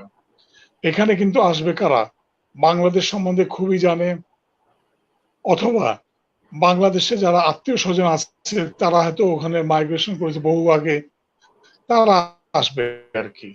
এই কোভিড-19 পিরিয়ডের পরে আমি একটা বড় ধরনের সম্ভাবনা দেখছি। কেন আপনার, কারণ সবাই জানে যে বাংলাদেশে বহু লোক মারা যাচ্ছে। কোভিড-19টা যখন আমরা ওভারকাম করব আমরা, তখন কিন্তু বিদেশ থেকে এমনি কিন্তু আসবে আপনার, যে দেখতে শুধু যে আত্মীয় স্বজন কে আছে, কে বেঁচে নেই, কে বেঁচে আছে আর কি, এটাই শুধু দেখতে আসবে। এবং এটা একটা ট্যুরিজম কিন্তু আমাদের কিন্তু। তো এই জন্য আর ডোমেস্টিক তো বললাম যে এই পিরিয়ডটা ওভার হলে পরেই বাংলাদেশে আপনার ডোমেস্টিক ট্যুরিজম আপনার চালু হয়ে যাবে আর কি। তো সুতরাং আপনার এই হিসাবে আমি বলবো যে গভর্নমেন্টের একটু আপনার সাহায্য করা দরকার। যদি গভর্নমেন্ট যদি সাহায্য না করে, তাহলে পরে আমাদের কিন্তু একার পক্ষে দাঁড়িয়ে ওঠাটা খুব দুরূহ ব্যাপার হয়ে যাবে কিন্তু। তো যাই হোক, আমার মনে হয় যে এখন একটু সাখাওয়াত সাহেব বলুক, একটু আমি শুনি একটু। Please Shakib sir. Thank you sir. আমি যেটা বলতে চাই, খুবই আপনি রাইটলি বলেছেন যে গভর্নমেন্টের হেল্প দরকার। গভর্নমেন্ট বলেছেও আমাদেরকে হেল্প করবে, কিন্তু আনফরচুনেটলি আমরা আমরা তো যেহেতু ফিল্ডে আছি, ইন্ডাস্ট্রিতে আছি, আমরা অ্যাপ্লাইও করেছি। অ্যাপ্লাই করার পরেও এখনো কোনো আমি বলেছি স্যার আগে, আমাদের হোটেলও আছে, আমাদের ট্রাভেল এজেন্সিও আছে, আমরা টিকিটিং করি, ট্রাভেল এজেন্সি আছে, আমাদের ট্যুরিজম কোম্পানি আছে। তো আমরা কিন্তু কোনো প্রণোদনা এখন পর্যন্ত ওইভাবে পাইনি, এবং এটা তারা জি আমরা এখনো পাইনি। তো এখন আমাদের এতগুলো এমপ্লয়ি, আমাদের এতগুলো স্টেক হোল্ডার যাদেরকে নিয়ে আমাদেরকে করতে হবে, এই জন্য আমরা হিমশিম খাচ্ছি। এই জন্য আমাদের বহু মালিকরা তাদের কর্মীদেরকেও ছাঁটাই করে দিচ্ছেন, যদিও আমরা কাউকে করছি না, কিন্তু অনেকেই করছেন। তো আমাদের কোম্পানি দিয়ে তো আর বাংলাদেশ পুরোটা হবে না। এখানে টোটাল বাংলাদেশে আমাদের কোম্পানিটা তো একটা একটু বড় কোম্পানি, যার কারণে হয়তো আমরা এখনো টিকে আছি। কিন্তু স্যার আপনি যেটা বললেন, মিডিয়াম এন্টারপ্রেনার যারা, তারা কিন্তু একদম পথে বসে গিয়েছে। তো তাদেরকে এই যে তুলে ধরা, টেনে ধরা, এই জন্য গভর্নমেন্টের যে হেল্পটুকু দরকার, এতটুকু খুবই আশু হেল্প দরকার, অতি এমার্জেন্সি হেল্প দরকার। কিন্তু এবং এই সাথে সাথে স্যার আরেকটা কথা আমি বলতে চাই, ট্যুরিজমকে একটা ইন্ডাস্ট্রি হিসেবে ঘোষণা করা হোক, ট্যুরিজম এবং হসপিটালিটিকে ইন্ডাস্ট্রি হিসেবে ঘোষণা করা হোক, যেখানে স্যার আমি বলি যে আপনার গার্মেন্ট ইন্ডাস্ট্রিতে গভর্নমেন্ট প্রণোদনা দেয়, এটা একটা শিল্প হিসেবে ঘোষণা করেছে, এটাকে বিদেশি পণ্য এবং এই পণ্যটার উপরে প্রণোদনা দেয় তারা। কিন্তু আমরা আমরা যে ইন্ডাস্ট্রিতে সার্ভ করি, এই ইন্ডাস্ট্রিতে ফরেনাররা আসেন, তারা কিন্তু ডলার নিয়ে আসেন, ওরা পণ্যটা এক্সপোর্ট করে, আমরাও কিন্তু আমাদের সেবাটা এক্সপোর্ট করছি, আমাদের সেবাটা তাদেরকে দিচ্ছি, এবং তারা কিন্তু ওই ডলারটা নিয়ে আসতেছেন। এবং এখানে দেখেন স্যার, আমরা কিন্তু তারা যে ডলারটা নিয়ে আসে এই দেশের পণ্য কিনতে, তারা এবং এই দেশের পণ্য কিনে তারা বিভিন্ন খাওয়া থেকে শুরু করে ঘোরা এবং অন্যান্য যা কিছু করছে, তারা পণ্য নিয়ে আসছে এবং এই সার্ভিসটা আমরা সেল করছি। তো তো সুতরাং এটাকে সার্ভিস ইন্ডাস্ট্রি হিসাবে ঘোষণা দেওয়া হোক, ঘোষণা দিয়ে এটাকে রপ্তানি পণ্য হিসাবে গণ্য করে এখানে প্রণোদনা দেওয়া হোক। এটা হলো আমাদের কথা। আমরা সরকারকে বলেছি যে আমাদের খুবই কষ্ট হচ্ছে, আমি আরেকটা জিনিস ওই দিন আরেকটা অনুষ্ঠানে বলেছি, আমাদের খুবই কষ্ট হচ্ছে এখানে বিদ্যুৎ বিল, গ্যাস বিল, পানির বিল, ইউটিলিটি আছে, এই ইউটিলিটি গুলোকে একটু ডেফার করো, আমরা পরবর্তীতে এটা দিবে। কিন্তু দেখা গেছে গত মাসে বিশাল ভুতুরে বিল চলে এসছে, কারণ লকডাউনের কারণে কেউ ঘর থেকে বের হয়নি, তারা বিল অনেকটা বেশি বিল হয়ে গেছে, যার কারণে সরকার বলেছে যে এটা ঠিক করে দিবে। তো সেটা একটা আমরা বলেছি কি তোমরা ভ্যাট, গভর্নমেন্ট থেকে ভ্যাটটাকে ওয়েভ করা হোক, এবং এসডি যেটা সাপ্লিমেন্টারি ডিউটি, যেটা কিনা 50% উপরে হয়ে যায়, সেটাকে আমাদেরকে রহিত করা হোক বা এটাকে কমানো হোক সাপ্লিমেন্টারি ডিউটি। এখন স্যার বাংলাদেশকে আমরা ডোমেস্টিক ট্যুরিজমের উপরে নির্ভর হয়ে এত বড় ইন্ডাস্ট্রি কিন্তু চলবে না। হোটেল যে আসতেছে তারা শুধুমাত্র আমাদের, যেমন আপনি ওয়েস্টার্ন হোটেলের কথা যদি আমি স্ট্যাটিস্টিক দেই, 99% আমাদের ফরেন গেস্ট, 1% শুধুমাত্র লোকাল গেস্টরা থাকে। তো এখন 1% গেস্ট দিয়ে তো আর আমি হোটেল চালাতে পারবো না। এখানে 99%-এর সুবিধার জন্য আমাকে তাদের যে অ্যালকোহলের উপরে যে সাপ্লিমেন্টারি ডিউটি সেটাকে রহিত করা হোক, এবং সরকারকে ওনারদেরকে যে ট্যাক্স তাকে কমিয়ে দেওয়া অথবা আপাতত এই বছরের জন্য হোল্ড করা, এটা করা হোক। এবং যারা আমরা এমপ্লয়ি, আমাদের যে ট্যাক্সটা আসতেছে এই ট্যাক্সটা এ বছরের জন্য রহিত করা হোক অথবা এটাকে ডেফার করে দেওয়া হোক। এই যে এই হেল্পটুকু অন্তত, নগদ ক্যাশ তো আমরা পাচ্ছি না। আমরা বলেছি যে আমাদেরকে খুব সহজ এবং সুলভে কিছু প্রণোদনা দেওয়া হোক, যেটা কিনা সহজ কিস্তিতে এবং কম সুদে, তাহলেও ইন্ডাস্ট্রিও দাঁড়াতে পারে। তো সুতরাং নাম্বার 1 আমরা সেটা পাচ্ছি না। নাম্বার 2, আমাদের উপর বিশাল সিএসআর আছে, কর্পোরেট সোশ্যাল রেসপন্সিবিলিটি আছে, আমরা করলে এমপ্লয়িকে 60 করে দিতে পারছি না, কারণ এরা এদেশেরই সন্তান, এটা কোথায় যাবে, কি করে খাবে। বাট আমাদের যে ইন্ডাস্ট্রিটা, এই ইন্ডাস্ট্রির অক্সিজেনটা হলো এমপ্লয়ি এবং গেস্ট এবং আমাদের এমপ্লয়ার, তারাও তো ঠিক মতো তাদের জীবিকা জীবন নির্বাহ করতে পারছে না। সুতরাং from the ground reality I can say one thing sir, আসুক গভর্নমেন্ট হেল্প না করে। সেদিন ট্যুরিজম বোর্ডের চেয়ারম্যান সিইও জনাব জাভেদ সাহেব ছিলেন, তো ওনার সাথে আমার কথা হয়েছিল এক অনুষ্ঠানে, এগুলো প্রেয়ার দিয়েছি এবং উনি বলেছেন যে সরকারের সাথে এগুলো দেখবেন। তো এগুলো যদি না দেখে তাহলে হবে কি, ধীরে ধীরে ইন্ডাস্ট্রি যতটুকু এগিয়ে গিয়েছে, আসলে তো আশানুরূপ আগায়নি, যতটুকু এগিয়েছে তার চেয়ে বেশি পিছিয়ে যাবে। এবং তার সবচেয়ে অ্যালার্মিং কি, সবচেয়ে অ্যালার্মিং হলো এই যে ইন্ডাস্ট্রিতে এখন যারা আমাদের ভাই বোনরা চাকরি হারা হয়ে যাচ্ছে, তারা কিন্তু খুবই একটা ক্রাইসিসের মধ্যে পড়ে যাচ্ছে এবং তারা হেল্পলেস হয়ে যাচ্ছে। তাদেরকে এখন আমরা নইলে কাউকে সেট করবো না, আমরা নইলে কাউকে চাকরি থেকে আউট করবো না, কিন্তু সারা বাংলাদেশের সিনারিও কিন্তু ভিন্ন। সারা বাংলাদেশ, কারণ তারা চলতে পারছে না। এবং এখানে তারা আরেকটা জিনিস আছে যে রেস্টুরেন্ট এবং কেটারিং সার্ভিস। তো রেস্টুরেন্টে যারা কাজ করে তারা কিন্তু অনেকে আছে অ্যাপয়েন্টমেন্ট লেটারও নাই তার, অনেকে সে কোনো রেগুলেশনের মধ্যে নাই। যেখানে গার্মেন্টস ওয়ার্কাররা একটা রেগুলেশনে আছে, এই ইন্ডাস্ট্রিতে কোনো রেগুলেশন নাই, তাকে কোনো অ্যাপয়েন্টমেন্ট লেটারও ইভেন দেওয়া হয়নি, তাকে কোনো একটা যে প্রাতিষ্ঠানিক ভাবে ধরে নেওয়া যে তুমি আমার এমপ্লয়ি, সেটাও করা হয়নি। যার কারণে হয়েছে বিশাল একটা চাপের মধ্যে আমরা পড়বো। তো যখন আমরা যারা এন্টারপ্রেনার, যারা ইনভেস্টর, তারা যখন চাপে পড়বে তখন তারা কি করবে, লোক রিলিজ করে দিবে, গুটিয়ে ফেলবে, এতে করে সরকার চাপে পড়বে।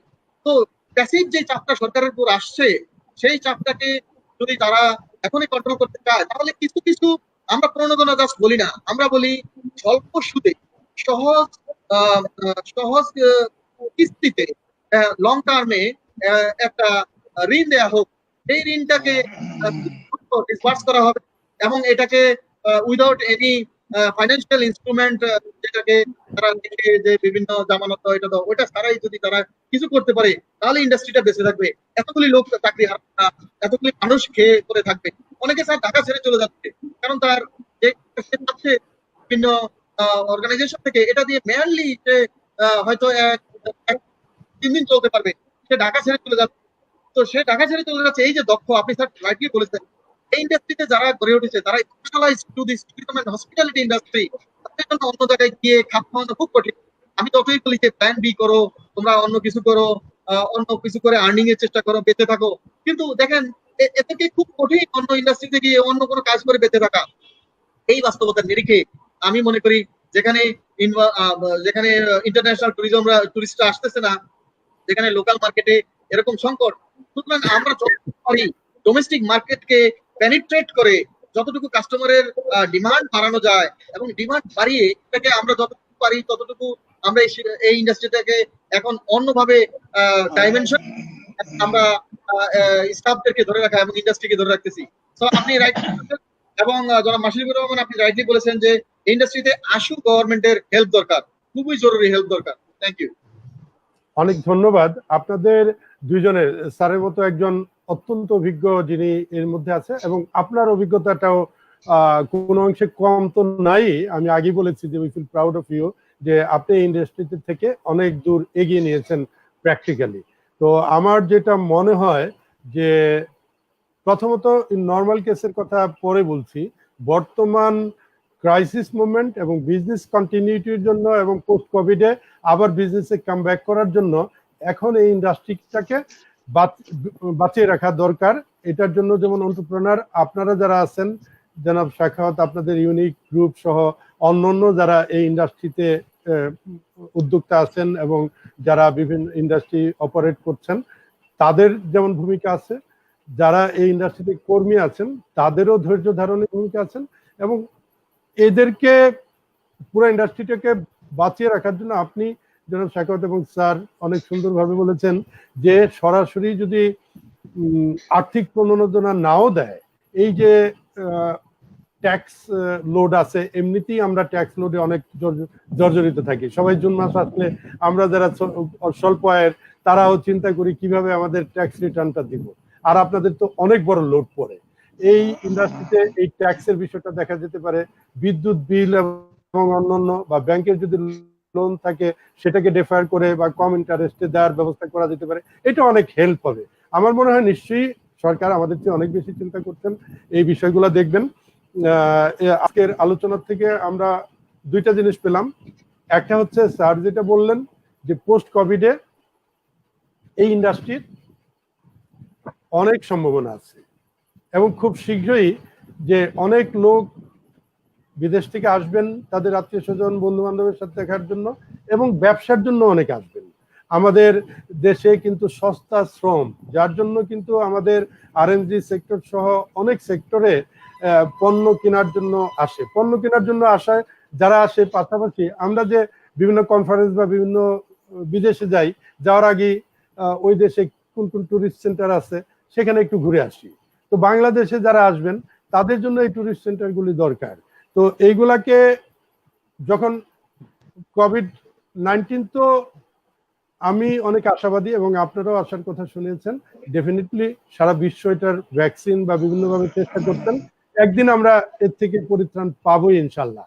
কিন্তু ওই সময় যেন কোভিড-19 যাওয়ার পর আমরা নিজেরাই কোভিড আক্রান্ত হয়ে না থাকি। কোভিড চলে গেছে কিন্তু আমরা পঙ্গু হয়ে গেলাম, আমরা আমাদের অপারেট করতে পারছি না। এই জন্য এখন থেকে পোস্ট কোভিডের সমস্ত ব্যবস্থাগুলি করে রাখা দরকার। এই জন্য জনাব শাখাওয়াত এবং স্যার যেটা বলছেন, আমার মনে হয় যে সংশ্লিষ্ট মহল এই কথাগুলি যারা শুনছেন তারা বিষয়টা অত্যন্ত গুরুত্বের সাথে বিবেচনা করবেন। আর একটা বিষয় স্যার আমি বলি যে ইন নর্মাল কেসে আমাদের কিন্তু, আমি নিজে মনে করি আমার দেশপ্রেম কতটুকু আছে সেটা আমি জানি, তার কারণ I have seen in my own eyes the liberation war, এবং ডাইরেক্টলি মুক্তিযোদ্ধার খাতায় নাম না লেখালেও আমার ফ্যামিলিতে আমার বড় ভাইকে হারিয়েছি, উনি পাক বাহিনীর গুলিতে শহীদ হয়েছেন। আমার মেজো ভাই সরাসরি মুক্তিযোদ্ধা ছিলেন। আমি 3 নাম্বার ছোট ছিলাম, এসএসসি পরীক্ষা দিব, যার জন্য আমাকে কোনো ক্যাম্পে যেতে দেয় নাই। আমার মেজো ভাই বলে দিছে সব কমান্ডারদের ওকে ও যাতে ইন্ডিয়া যেতে না পারে বা কোনো ক্যাম্পে না আসে, কিন্তু আমরা খাবার রসদ খবর টবর পৌঁছাতাম। কাজে আমি সবসময় আশাবাদী এবং আমি মনে করি যে এই ইন্ডাস্ট্রি সহ সব ইন্ডাস্ট্রি আমাদের বেঁচে থাকবে।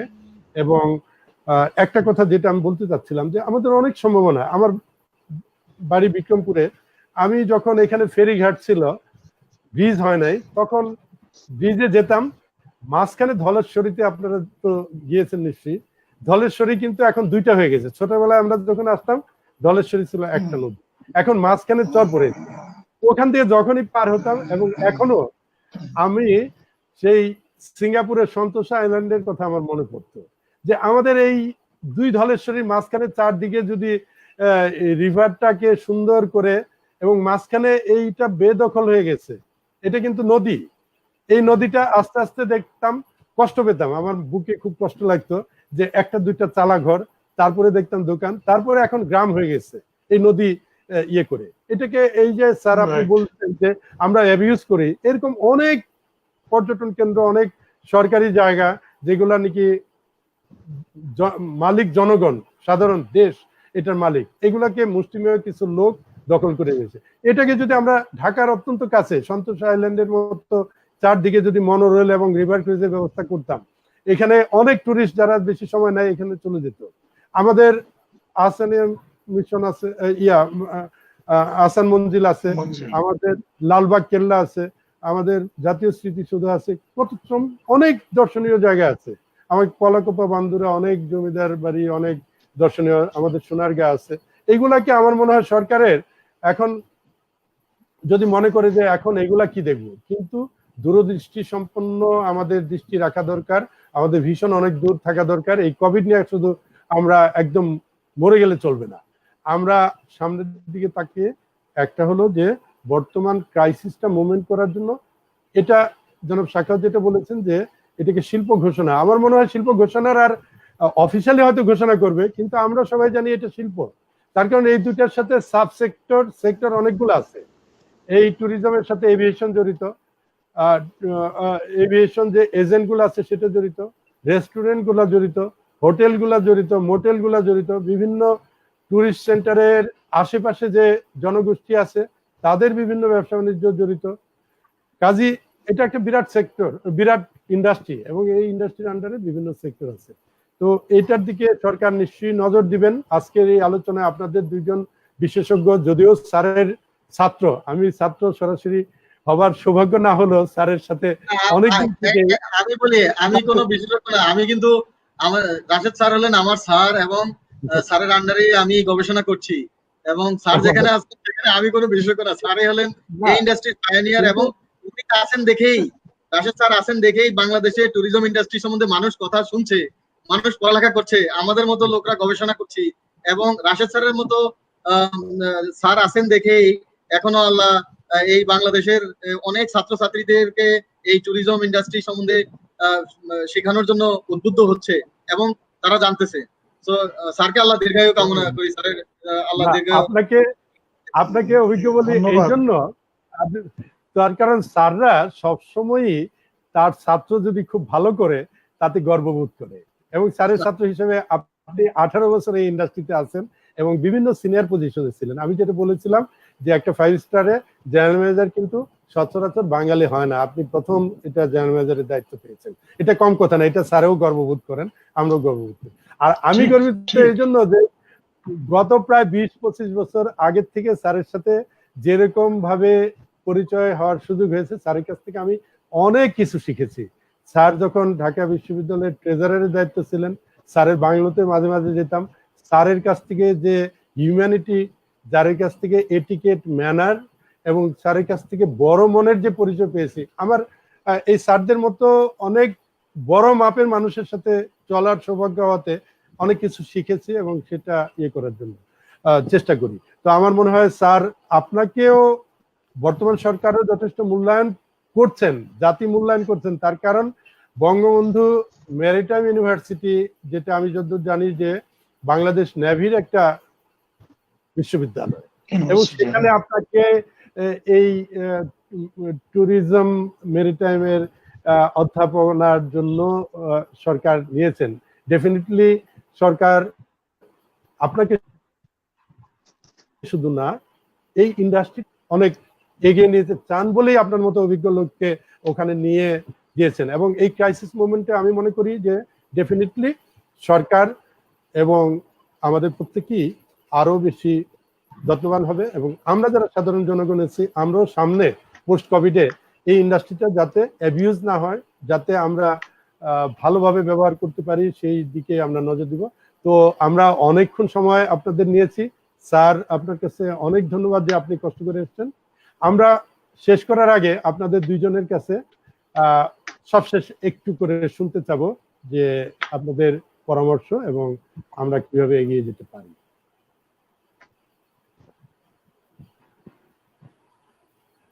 আমার মনে হয় জনাব সাখাওয়াত যদি আগে বলেন। আমি একটু বলি। আচ্ছা স্যার প্লিজ। আমার কথা হচ্ছে যে আমরা হ্যাঁ হ্যাঁ হ্যাঁ বলেন সাখাওয়াত সাহেব বলেন। আচ্ছা স্যার কনক্লুশন কথা বলুক, এটাই গুরুত্বপূর্ণ হবে হ্যাঁ বেশি। আমি এটা বলেছি স্যার। আমি আমি সর্বশেষে একটা কথা to to say in a nutshell আমাদের আজকের আলোচনায় আমি তিনটা পয়েন্ট হাইলাইট করতে চাই। তিনটা পয়েন্টের মধ্যে নাম্বার 1 পয়েন্ট আমি বলতে চাই যে এই ট্যুরিজম এবং হসপিটালিটিকে একটা ইন্ডাস্ট্রি ঘোষণা করা হোক এবং ঘোষণা করে এটাকে রপ্তানি পণ্য হিসেবে যে যেসব প্রণোদনা এবং গভর্নমেন্টের যেসব গার্মেন্টস ইন্ডাস্ট্রিতে গভর্নমেন্ট যেরকম প্রণোদনা বা যেরকম টেক কেয়ার করে এই ইন্ডাস্ট্রিকে সেরকম টেক কেয়ার করতে হবে, তাহলে কেবল ইন্ডাস্ট্রিটা উপরের দিকে উঠে আসবে। নাম্বার 1। নাম্বার 2 আমি বলতে চাই যেটা যে এই ইন্ডাস্ট্রিতে এখন যেহেতু স্মল এন্ড মিডিয়াম এন্টারপ্রেনার যারা ট্যুরিজম সেকশনে মেইনলি এবং হোটেলগুলোতে যেহেতু কোনো বিজনেস নাই, হোটেলগুলো যেহেতু কোনো বিজনেসের ফরেন গেস্ট নাই এবং লোকাল মার্কেটও তেমন এফএমডি বা অন্যান্য ভালো হচ্ছে না, সো হোটেলগুলোকে বাঁচিয়ে রাখতে হলে এখানে অতি দ্রুত গভর্নমেন্টকে with less interest and long টার্মে একটা স্বল্প শর্তে ঋণ দেওয়া উচিত। এবং এই ঋণ দিলে কি হবে, আমাদের এমপ্লয়িরা বেঁচে থাকবে, আমাদের ইন্ডাস্ট্রি বেঁচে থাকবে এবং আমাদের দেশের অর্থনীতিটা অ্যাটলিস্ট একটা পর্যায়ে টিকে থাকবে। নাম্বার 3, আমরা যারা কাজ করি আমরা যেন পেনিট্রেট না, আমরা যেন ভয়ে ভীত সন্তন্ত না হয়ে যাই। যারা ইতিমধ্যে খুব খারাপ এটা চাকরি হারিয়ে ফেলেছি, আমরা অনলাইন লেখাপড়া আছে, বিভিন্ন সোর্স আছে যেগুলোতে লেখাপড়া করা, লার্নিং করা, এটা যেন করে থাকি, ধৈর্য ধারণ করি এবং এটা যেন বাউন্স ব্যাক করে এই ইন্ডাস্ট্রিতে আবার চলে আসতে পারি এবং আমাদের ডিমান্ডটা যেন তখনও রাখতে পারি। সবাই যেন মনে করে যে আমি এখনো দক্ষ আছি। অনেক সময় অনেকদিন কাজ না করলে দক্ষতার অভাব ঘটে এবং সেক্ষেত্রে নতুনরা ওই স্থানটা নিয়ে নেয়। সেক্ষেত্রে সবাই যেন মনে করে না অমুক লোকটা দক্ষ, তাকে আমি নিতে পারবো। সুতরাং যারা আমরা কাজ করি তারা যেন ট্রেনিং, গবেষণা যে যা করছি সেটার মধ্যে থাকি এবং বেঁচে থাকার জন্য এখন যদি কারো চাকরি না থাকে বা কারো যদি স্যালারিতে ঠিক মতো না হয়, সে কাজের বাইরের সময়টুকু দিয়ে সে অন্য কোনো আর্নিং এর ব্যবস্থা করা, যেটাতে তার ফ্যামিলি সহ সে মিনিমাল একটা খরচ করে এই বছরটা অন্তত টিকে থাকতে পারবে, সেটা হলো আমার কথা। এবং আমি সর্বশেষে এই ইন্ডাস্ট্রির যারা এন্টারপ্রেনার তাদেরকে আমি একটা রিকোয়েস্ট করতে চাই যে এই দুর্দিনে আমাদের স্টাফদেরকে, অ্যাসোসিয়েটদেরকে একেবারে বিদায় না করে দিয়ে প্রয়োজন হলে তাদেরকে লিভ উইদাউট পে দেয়া, তাদেরকে দরকার হলে আপনি টাকা দিয়েন না, চাকরিতে রাখেন, অ্যাটলিস্ট তার মেন্টাল ট্রমা থেকে এসে বেঁচে যাবে। যেহেতু আপনি ইনকাম করছেন না, আপনি টাকা দিয়েন না, কিন্তু তাকে চাকরি থেকে বিতাড়িত করেন। এটা হলো আমার অনুরোধ এবং সরকারকে আমি বলবো যে এই বিষয়টাকে সরকারের জন্য দেখে, কারণ আমরা এই দেশের সন্তান, দেশের অর্থনীতিতে আমাদের অবদান আছে, এদেশও আমাদের উপরে ভিত্তি করেছে, আমরা পড়ালেখা করেছি গভর্নমেন্ট ইউনিভার্সিটিতে, আমাদের প্রতিও দেশ নিয়োগ করছে। তো সুতরাং এই সব কিছু মিলিয়ে ইন্ডাস্ট্রিটাকে বাঁচিয়ে রাখতে সবাইকে নিয়ে সিচুয়েশনে বাঁচতে হবে। Thank you. অনেক ধন্যবাদ স্যার, আপনি যদি একটু কনক্লুড দিন। না, আমি ধন্যবাদ জানাবো জনাব সাখাওয়াতকে, খুব সুন্দরভাবে তার কনক্লুশনটা টানলো, যেটা হচ্ছে যে আমাদের দুইজনের দৃষ্টিভঙ্গি কিন্তু দুই রকমের। সাখাওয়াত সাহেবের যে প্র্যাকটিক্যাল এক্সপিরিয়েন্স আছে আমাদের কিন্তু সেটা নাই। আবার আমাদের যারা রিসার্চ করছি বা আমরা যারা চিন্তা ভাবনা করি, সাখাওয়াত সাহেব হয়তো অত চিন্তা ভাবনা করেন না হয়তো বা। সুতরাং এই দুইটা যতক্ষণ পর্যন্ত এক হবে, তাই না, এই দুইটা যতক্ষণ পর্যন্ত এক হবে ততক্ষণ পর্যন্ত কিন্তু একটা এই কোন বিশেষ সিচুয়েশন কিন্তু ওভারকাম করা খুব ডিফিকাল্ট আর কি। আমি সত্যি কথা বলতে কি, সাখাওয়াত সাহেব যেগুলো বলেছে এগুলোই কিন্তু আমিও কিন্তু আপনার এন্ডোর্স করি। কিন্তু প্রথম কথা হচ্ছে যে আমার ইন্ডাস্ট্রি, ফরগেট অ্যাবাউট ইন্ডাস্ট্রি, আমার মানুষকে বাঁচিয়ে রাখার জন্য এখন আমার সবকিছু করতে হবে। আমি খুবই খুশি যে আপনার ইউনিক গ্রুপ এখন পর্যন্ত একটা কর্মচারীকে ছাঁটাই করেনি, তারা আপনার তাদেরকে রেখেছে কষ্ট করে হলেও, তারা নিশ্চয়ই ধন্যবাদ প্রাপ্য, অবশ্যই আমি তাদেরকে ধন্যবাদ জানাই আমি। আর 2 নম্বর কথা হচ্ছে, আমি একাডেমিশিয়ান বা রিসার্চার হিসেবে বলবো যে আমরা মার্কেটিং মায়োপিয়া যেটা বলি, আপনার মার্কেটিং মায়োপিয়াতে আমরা যেন না থেকে আমরা যেন আরো দূরদৃষ্টি সম্পন্ন যদি হয়, ফার সাইটেড হই আর কি। মানে আমার COVID-19 চলে গেলে পরেই যে আমি একদম খুব ভালো ব্যবসা শুরু করে দিব, তার জন্য কি করতে হবে এইটা না চিন্তা করে আমার কিন্তু দেখতে হবে যে আমি একটু লং টার্মে কি চিন্তা করতে পারি। এখন আমাদের অনেক কিন্তু কনসেপ্ট কিন্তু চেঞ্জ হয়ে যাচ্ছে। যেমন মনে করেন প্রথমে হচ্ছে যে এখন আমরা কিন্তু বুঝতে পারছি যে ট্যুরিস্টদের এখন ফার্স্ট কনসার্ন হচ্ছে safety and security. Safety and security কোন হোটেলে কেমন, কোন জায়গায় কেমন, কোন দেশে কেমন, এটাই প্রথমে ট্যুরিস্টের খবর নেবে আর কি। 2 নম্বর কথা হচ্ছে যে dependence on technology, technology oriented tourism এর বাই দিস টাইম হয়ে গেছে, কিন্তু এরপরে দেখবেন ডিপেন্ডেন্স কিন্তু টেকনোলজির উপর খুব বেশি বেড়ে যাবে আর কি। সুতরাং আমাদের মানসিকতা ঠিক সেভাবে চিন্তা করতে হবে যে টেকনোলজির উপর আমাদের জোর দিতে হবে আমাদের। 3 নম্বর যেটা হচ্ছে আপনার আমাদেরকে ডাইভার্সিফিকেশনে যেতে হবে। এখন ডাইভার্সিফিকেশন হতে পারে in terms of activity, in terms of form, in terms of new destination আমাদের বের করতে হবে আর কি আমাদের। যেমন নতুন ডেস্টিনেশন, মানুষ নতুন ডেস্টিনেশন আগেও চাইতো, এখনো চাইবে। কেন চাইবে? বলবে যে ওই জায়গাটা সেফ জায়গা আর কি, ওইখানে কোন কোভিড টোভিড কিছু হয়নি, সুতরাং আমি ওখানেই যাব আমি। আর 2 নম্বর কথা হচ্ছে 3 নম্বর কথা 4 নম্বর কথা হচ্ছে আপনার যে আমাদের নতুন কি আমরা অ্যাক্টিভিটি শুরু করতে পারি, কি অফার করতে পারি, সেটা এখন চিন্তা ভাবনা করতে হবে। যেমন মালদ্বীপ এখন খুব বেশি জোর দিচ্ছে আয়ুর্বেদিক এবং ইয়োগা ট্যুরিজমের উপরে, শ্রীলঙ্কা জোর দিচ্ছে আয়ুর্বেদিক এবং ইয়োগা ট্যুরিজমের উপরে। আমাদেরও কিন্তু আপনার আপনার ইয়োগা আর আয়ুর্বেদিক এই দুইটা জিনিসে কিন্তু আমাদেরও কিন্তু অনেক আপনার পারদর্শিতা আছে, কিন্তু আমাদের কিন্তু লং টার্ম ঐতিহ্য আছে, ট্র্যাডিশন আছে। আমরা কিন্তু এই জিনিসটা মোটে ইউজ করছি না, সুতরাং এগুলো আমাদের এখন করতে হবে।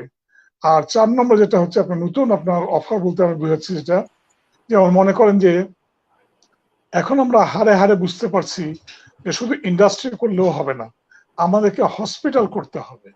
হসপিটাল যদি আমাদের এখানে দেশে যদি আপনার 15-20টা হসপিটাল যদি থাকে, তাহলে পরে আপনার এই আমাদের কষ্টটা হতো না আর কি আপনার।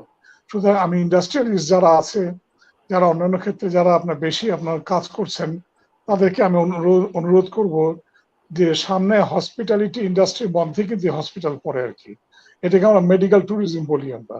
এই মেডিকেল ট্যুরিজমের জন্য আপনারা কিছু ইনভেস্ট করেন আপনারা। আর লাস্ট আমার যেটা কথা হচ্ছে, গভর্নমেন্টের যে সমস্ত কথা স্বাগত সাহেব বলেছেন, যে গভর্নমেন্টের অবশ্যই আপনার আমাদের সাহায্য করার জন্য এগিয়ে দিতে হয়। আমি যেখানেই যে কনফারেন্সে অংশ নিই না কেন, আমি কিন্তু সবসময় বলি যে গভর্নমেন্টের ডাইরেক্ট যদি এখানে ইনভলভ না হয়, তাহলে it will be very difficult for us to stand up. আপনার আমাদের জন্য খুব ডিফিকাল্ট হবে আর কি, আমাদের মানুষজনকে বাঁচিয়ে রাখতে খুব ডিফিকাল্ট হবে। আচ্ছা, তো যাই হোক, এই পর্যন্ত আমার মনে হয় বলার ছিল আমার। অনেক ধন্যবাদ আপনাদেরকে। এটা সুন্দর একটা আলোচনা হলো একটা, আমিও সাখাওয়াত সাহেবের কাছ থেকে অনেকে জানতে পারলাম। এবং নট অনলি দ্যাট, এই আপনার মাশিকুর রহমান সাহেবও যে নন টুরিস্ট হয়ে যে এত সুন্দর ট্যুরিজম সম্বন্ধে বললেন, আমার কাছে খুবই ভালো লাগলো। দেখেন, আমরা বলি যে everybody is tourist, everybody has interest in tourist, এবং এটাই আপনার প্রকাশ পেলো আজকে মাশিকুর রহমান সাহেবের বক্তব্য দিয়ে। ধন্যবাদ। অনেক ধন্যবাদ স্যার, এগুলো আপনাদের কাছ থেকে শিখা। আমি সেই বাংলাদেশ ওপেন ইউনিভার্সিটি থাকার সময় থেকে আপনার সান্নিধ্যে আসার সুযোগ হয়েছে অনেক ভালো মানুষের সাথে। তো স্যার, আপনার এবং জনাব সাখাওয়াতের বক্তব্য আমি জনাব মাশিকুর রহমান, আমি একটা কথা বলতে চাই। লাস্ট একটা কথা স্যারের কথা থেকে আমি সবার জ্ঞাতার্থে এবং যারা দেখছেন সবাইকে বলতে চাই, আমাদের ইউনিক গ্রুপ কিন্তু ইন্টারন্যাশনাল মানের হসপিটালে অলরেডি স্যার ইনভেস্ট করে ফেলেছে, এবং আমরা ইন্টারন্যাশনাল মানের যে আমাদের হসপিটালিটি ট্যুরিজম, মেডিকেল ট্যুরিজম, এটার দিকে আমরা মনোযোগ দিয়েছি, এবং আমরা আন্তর্জাতিক মানের হসপিটাল করছি বাংলাদেশে। স্যার অনেক অনেক ধন্যবাদ, অনেক ধন্যবাদ। আমি এটা মিস করেছিলাম, আমি যদি আপনি এটা বলাতে অনেক ধন্যবাদ। তার কারণ আমরা মালয়েশিয়া বা থাইল্যান্ডে এবং পার্শ্ববর্তী ইন্ডিয়াও দেখি স্যার যেটা বললেন মেডিকেল ট্যুরিজম, এটা অনেক আগে থেকেই দেখছি। মালয়েশিয়া ট্যুরিস্টদেরকে অ্যাট্রাক্ট করার জন্য মেডিকেলের সাথে ট্যাগ করে দিয়েছে। স্যার, আরেকটা কথা, জনাব সাখাওয়াত যে কথাগুলি বলেছেন যে এটাকে ইন্ডাস্ট্রি ঘোষণা করা, এটার যে প্রোডাক্টগুলা তাকে পণ্য হিসেবে, এক্সপোর্ট ওরিয়েন্টেড পণ্য হিসেবে বা দেশের পণ্য হিসেবে বিবেচনা করা, এবং হোটেলগুলাকে এবং এই হসপিটালিটি ইন্ডাস্ট্রিগুলাতে যারা বিভিন্ন আপনাদের আন্ডারে যে সমস্ত সাবসেক্টরে যারা যেমন অপারেট করে বিভিন্ন ইয়েগুলাতে, তাদেরকে বাঁচিয়ে রাখার জন্য, এবং আমরা যেন ভীত না হই, খুব বেশি আশঙ্কাগ্রস্ত না হই এই কোভিড-19-এ, আমাদের নিজেদের স্বাস্থ্য সুরক্ষার জন্য নিজেরা সেফ থাকি, সামাজিক দূরত্ব বজায় রাখি, এইভাবে বজায় রেখে। আর আমি জনাব শাখাওয়াতকে একটা অনুরোধ করব যে তাদেরকে একদম খালি হাতে লিভ না দিয়ে, অন্তত যেমন সাসপেনশন করলে যে সাবসিস্টেন্স অ্যালাউন্স বা জীবন ধারণ ভাতা, একটা কিছু আপনারা ব্যবস্থা করা যায় কিনা আপনাদের কর্মীদেরকে, যে তাদেরকে একটু কমিউনিকেট করে বুঝিয়ে যে আপনারা আপাতত এই জীবন ধারণ ভাতাটা নেন, পরবর্তীতে আমরা বিজনেসে ফিরে আসলে আপনাদেরকে দেখব, এই ব্যবস্থাটা রাখা যায়। আর স্যার যেটা বলেছেন যে আপনি একাডেমিশিয়ান, উনি ইন্ডাস্ট্রি এক্সপার্ট। আজকাল কিন্তু স্যার এই যে আপনাদের দোয়ায় বিভিন্ন দেশে কনফারেন্সে যাই, আমি Bangladesh society for human resource ম্যানেজমেন্টের বর্তমানে প্রেসিডেন্ট এবং অনেকদিন ভাইস প্রেসিডেন্ট প্লাস ট্রেজারারের দায়িত্ব পালন করেছি, এর সাথে সম্পৃক্ত থাকার সুবাদে Asia Pacific federation of human resource ম্যানেজমেন্টের আমি বোর্ড মেম্বার। এই জন্য বিভিন্ন কনফারেন্সে যাই। আমি পার্শ্ববর্তী ইন্ডিয়ায় মাত্র এই কোভিড-19-এর কিছুদিন আগে গিয়েছি, ওখানে আমাদের ভারতের মাননীয় উপরাষ্ট্রপতি একটা কনফারেন্সে চিফ গেস্ট ছিলেন, এবং উনি খুব জোর দিয়ে বলেছেন যে এখন আমাদের হায়ার স্টাডি হওয়া উচিত স্কিল বেসড এডুকেশন, এবং ইন্ডাস্ট্রি একাডেমিয়া কোলাবোরেশন দরকার। যেমন আমরা স্যার জনাব শাখাওয়াত বিভিন্ন কয়েকটা ইউনিভার্সিটিতে উনি হসপিটালিটি ট্যুরিজমে পড়ান, সেখানে স্টুডেন্টরা নিশ্চয়ই ইন্ডাস্ট্রিতে প্র্যাকটিক্যালি কি হচ্ছে সেটা জানতে পারেন, এবং আপনাদের কাছ থেকে ফান্ডামেন্টাল বিষয়গুলা জানতে পারেন। দুইটারই দরকার আমাদের, যেমন একাডেমিক্যাল নলেজ দরকার যেটা আমাদের ভিত্তি, আর তার সাথে আমরা এটা কিভাবে অ্যাপ্লাই করব এটা জনাব শাখাওয়াতের মতো এক্সপার্টদের কাছ থেকে, যেমন আমিও গত প্রায় 7-8 বছর যাবৎ প্রাইভেট ইউনিভার্সিটিতে যে একটা পড়াই, আমার কাছে খুব ভালো লাগে এবং স্টুডেন্টদেরও ভালো লাগে যখন আমাদের প্র্যাকটিক্যাল এক্সপিরিয়েন্সটা তাদের সাথে শেয়ার করি। তো আমার মনে হয় আজকে দুইটা খুব ভালো সমন্বয় হয়েছে, একাডেমিয়া এবং ইন্ডাস্ট্রি এক্সপার্ট। একাডেমিয়ার যে পথিকৃত ইন্ডাস্ট্রির উনি আছেন, এবং ইন্ডাস্ট্রিতে যে অনেক বেশি অবদান, এবং আমার মনে হয় যে জনাব শাখাওয়াত আরো অনেকদিন এই ইন্ডাস্ট্রিতে নেতৃত্ব দিবেন এবং আপনাদের জি থাকবেন, এটা আমরা আশা করি। ইন্ডাস্ট্রি থেকে আপনারা বাঁচিয়ে রাখবেন। আপনাদের মনে একটা প্রশ্ন আসতে পারে যে পিটিডিসিএ এই ধরনের অনুষ্ঠান কেন করছে। পিটিডিসি এর নামটা হচ্ছে progressive training development and consultant research, এবং total HR and organisational development সলিউশনের জন্য আমরা কাজ করে থাকি। বিভিন্ন ট্রেনিং ডেভেলপমেন্ট এবং অর্গানাইজেশনকে আমরা চিন্তা করলাম যে ইন্ডাস্ট্রি যদি না বেঁচে থাকে, বিভিন্ন সেক্টর যদি না বেঁচে থাকে, আমরা এই ট্রেনিং কাদেরকে দিব, আমরা কোন অর্গানাইজেশনকে আমরা ডেভেলপ করব। কাজে বিভিন্ন সেক্টরের লোকজন নিয়ে আমরা এই তাদের কি সমস্যা, কিভাবে আমরা পোস্ট কোভিডে বিজনেস কন্টিনিউটি এবং এখন সাস্টেন করব, এই বিষয়গুলো আপনাদের মতো অভিজ্ঞ জ্ঞানীগুণী লোকজনদের কাছ থেকে শুনে এটা জাতির কাছে। এবং আমার শেষ কথা থাকবে যে জনাব শাখাওয়াত, আপনাদের যে এই হসপিটালিটি ইন্ডাস্ট্রির যে অ্যাসোসিয়েশন আছে, স্যাররা যে আছে, আপনারা সরকারের কাছ থেকে যদি যোগাযোগ করে একটা কালেকটিভলি তাদের পরিপূরক হিসেবে, সরকারের জাতির পরিপূরক হিসেবে আপনারা কাজ করছেন, ডেফিনেটলি যদি আপনারা ভালোভাবে পরামর্শ দেন, আমার মনে হয় সরকার এটা শুনবে এবং সবাই সেটা শুনবে। তো আমাদের আজকে দুইজন অতিথি অত্যন্ত ব্যস্ত মানুষ আপনারা, এবং মূল্যবান কথা বলেছেন। এটা জাতীয় গুরুত্বপূর্ণ একটা বিষয় বলে আমরা মনে করি, এবং আপনাদের মূল্যবান বক্তব্যগুলি আমাদের একদিকে ইন্ডাস্ট্রিতে যারা সম্পৃক্ত এবং ইন্ডাস্ট্রিকে বাঁচিয়ে রাখার জন্য যে সরকার সম্পৃক্ত, সবাই এটা হয়তোবা শুনবেন, এবং সামনের দিকে আমরাও অনেক কিছু আপনাদের কাছ থেকে জানলাম। আপনাদের দুজনকে ধন্যবাদ এবং কৃতজ্ঞতা জানাই, এবং যারা ভিউয়ার্স আপনারা অনেকক্ষণ কষ্ট করে ধৈর্য ধরে আমাদের এই দুইজন বিশিষ্ট ব্যক্তিত্বের বক্তব্য শুনেছেন, তাদেরকে ধন্যবাদ এবং কৃতজ্ঞতা জানাই এবং পিটিটিসি এর পক্ষ থেকে, এবং স্যারদেরকে আবার ধন্যবাদ জানিয়ে সবার সুস্বাস্থ্য কামনা করে এবং এই কোভিড-19-কে আমরা মোকাবেলা করব এই আশাবাদ ব্যক্ত রেখে আজকের মতো এই লাইভ অনুষ্ঠান শেষ করছি। আপনাদের সবাইকে ধন্যবাদ। ভালো থাকবেন, নিরাপদে থাকবেন। আসসালামু আলাইকুম। ধন্যবাদ। Thank you sir, thank you mister. Thank you all. Thank you sir, অনেকদিন আবার আপনাদের সাথে দেখা হবে। আসসালামু আলাইকুম। ওকে, ইনশাআল্লাহ। আসসালামু আলাইকুম। ওয়া আলাইকুম আসসালাম।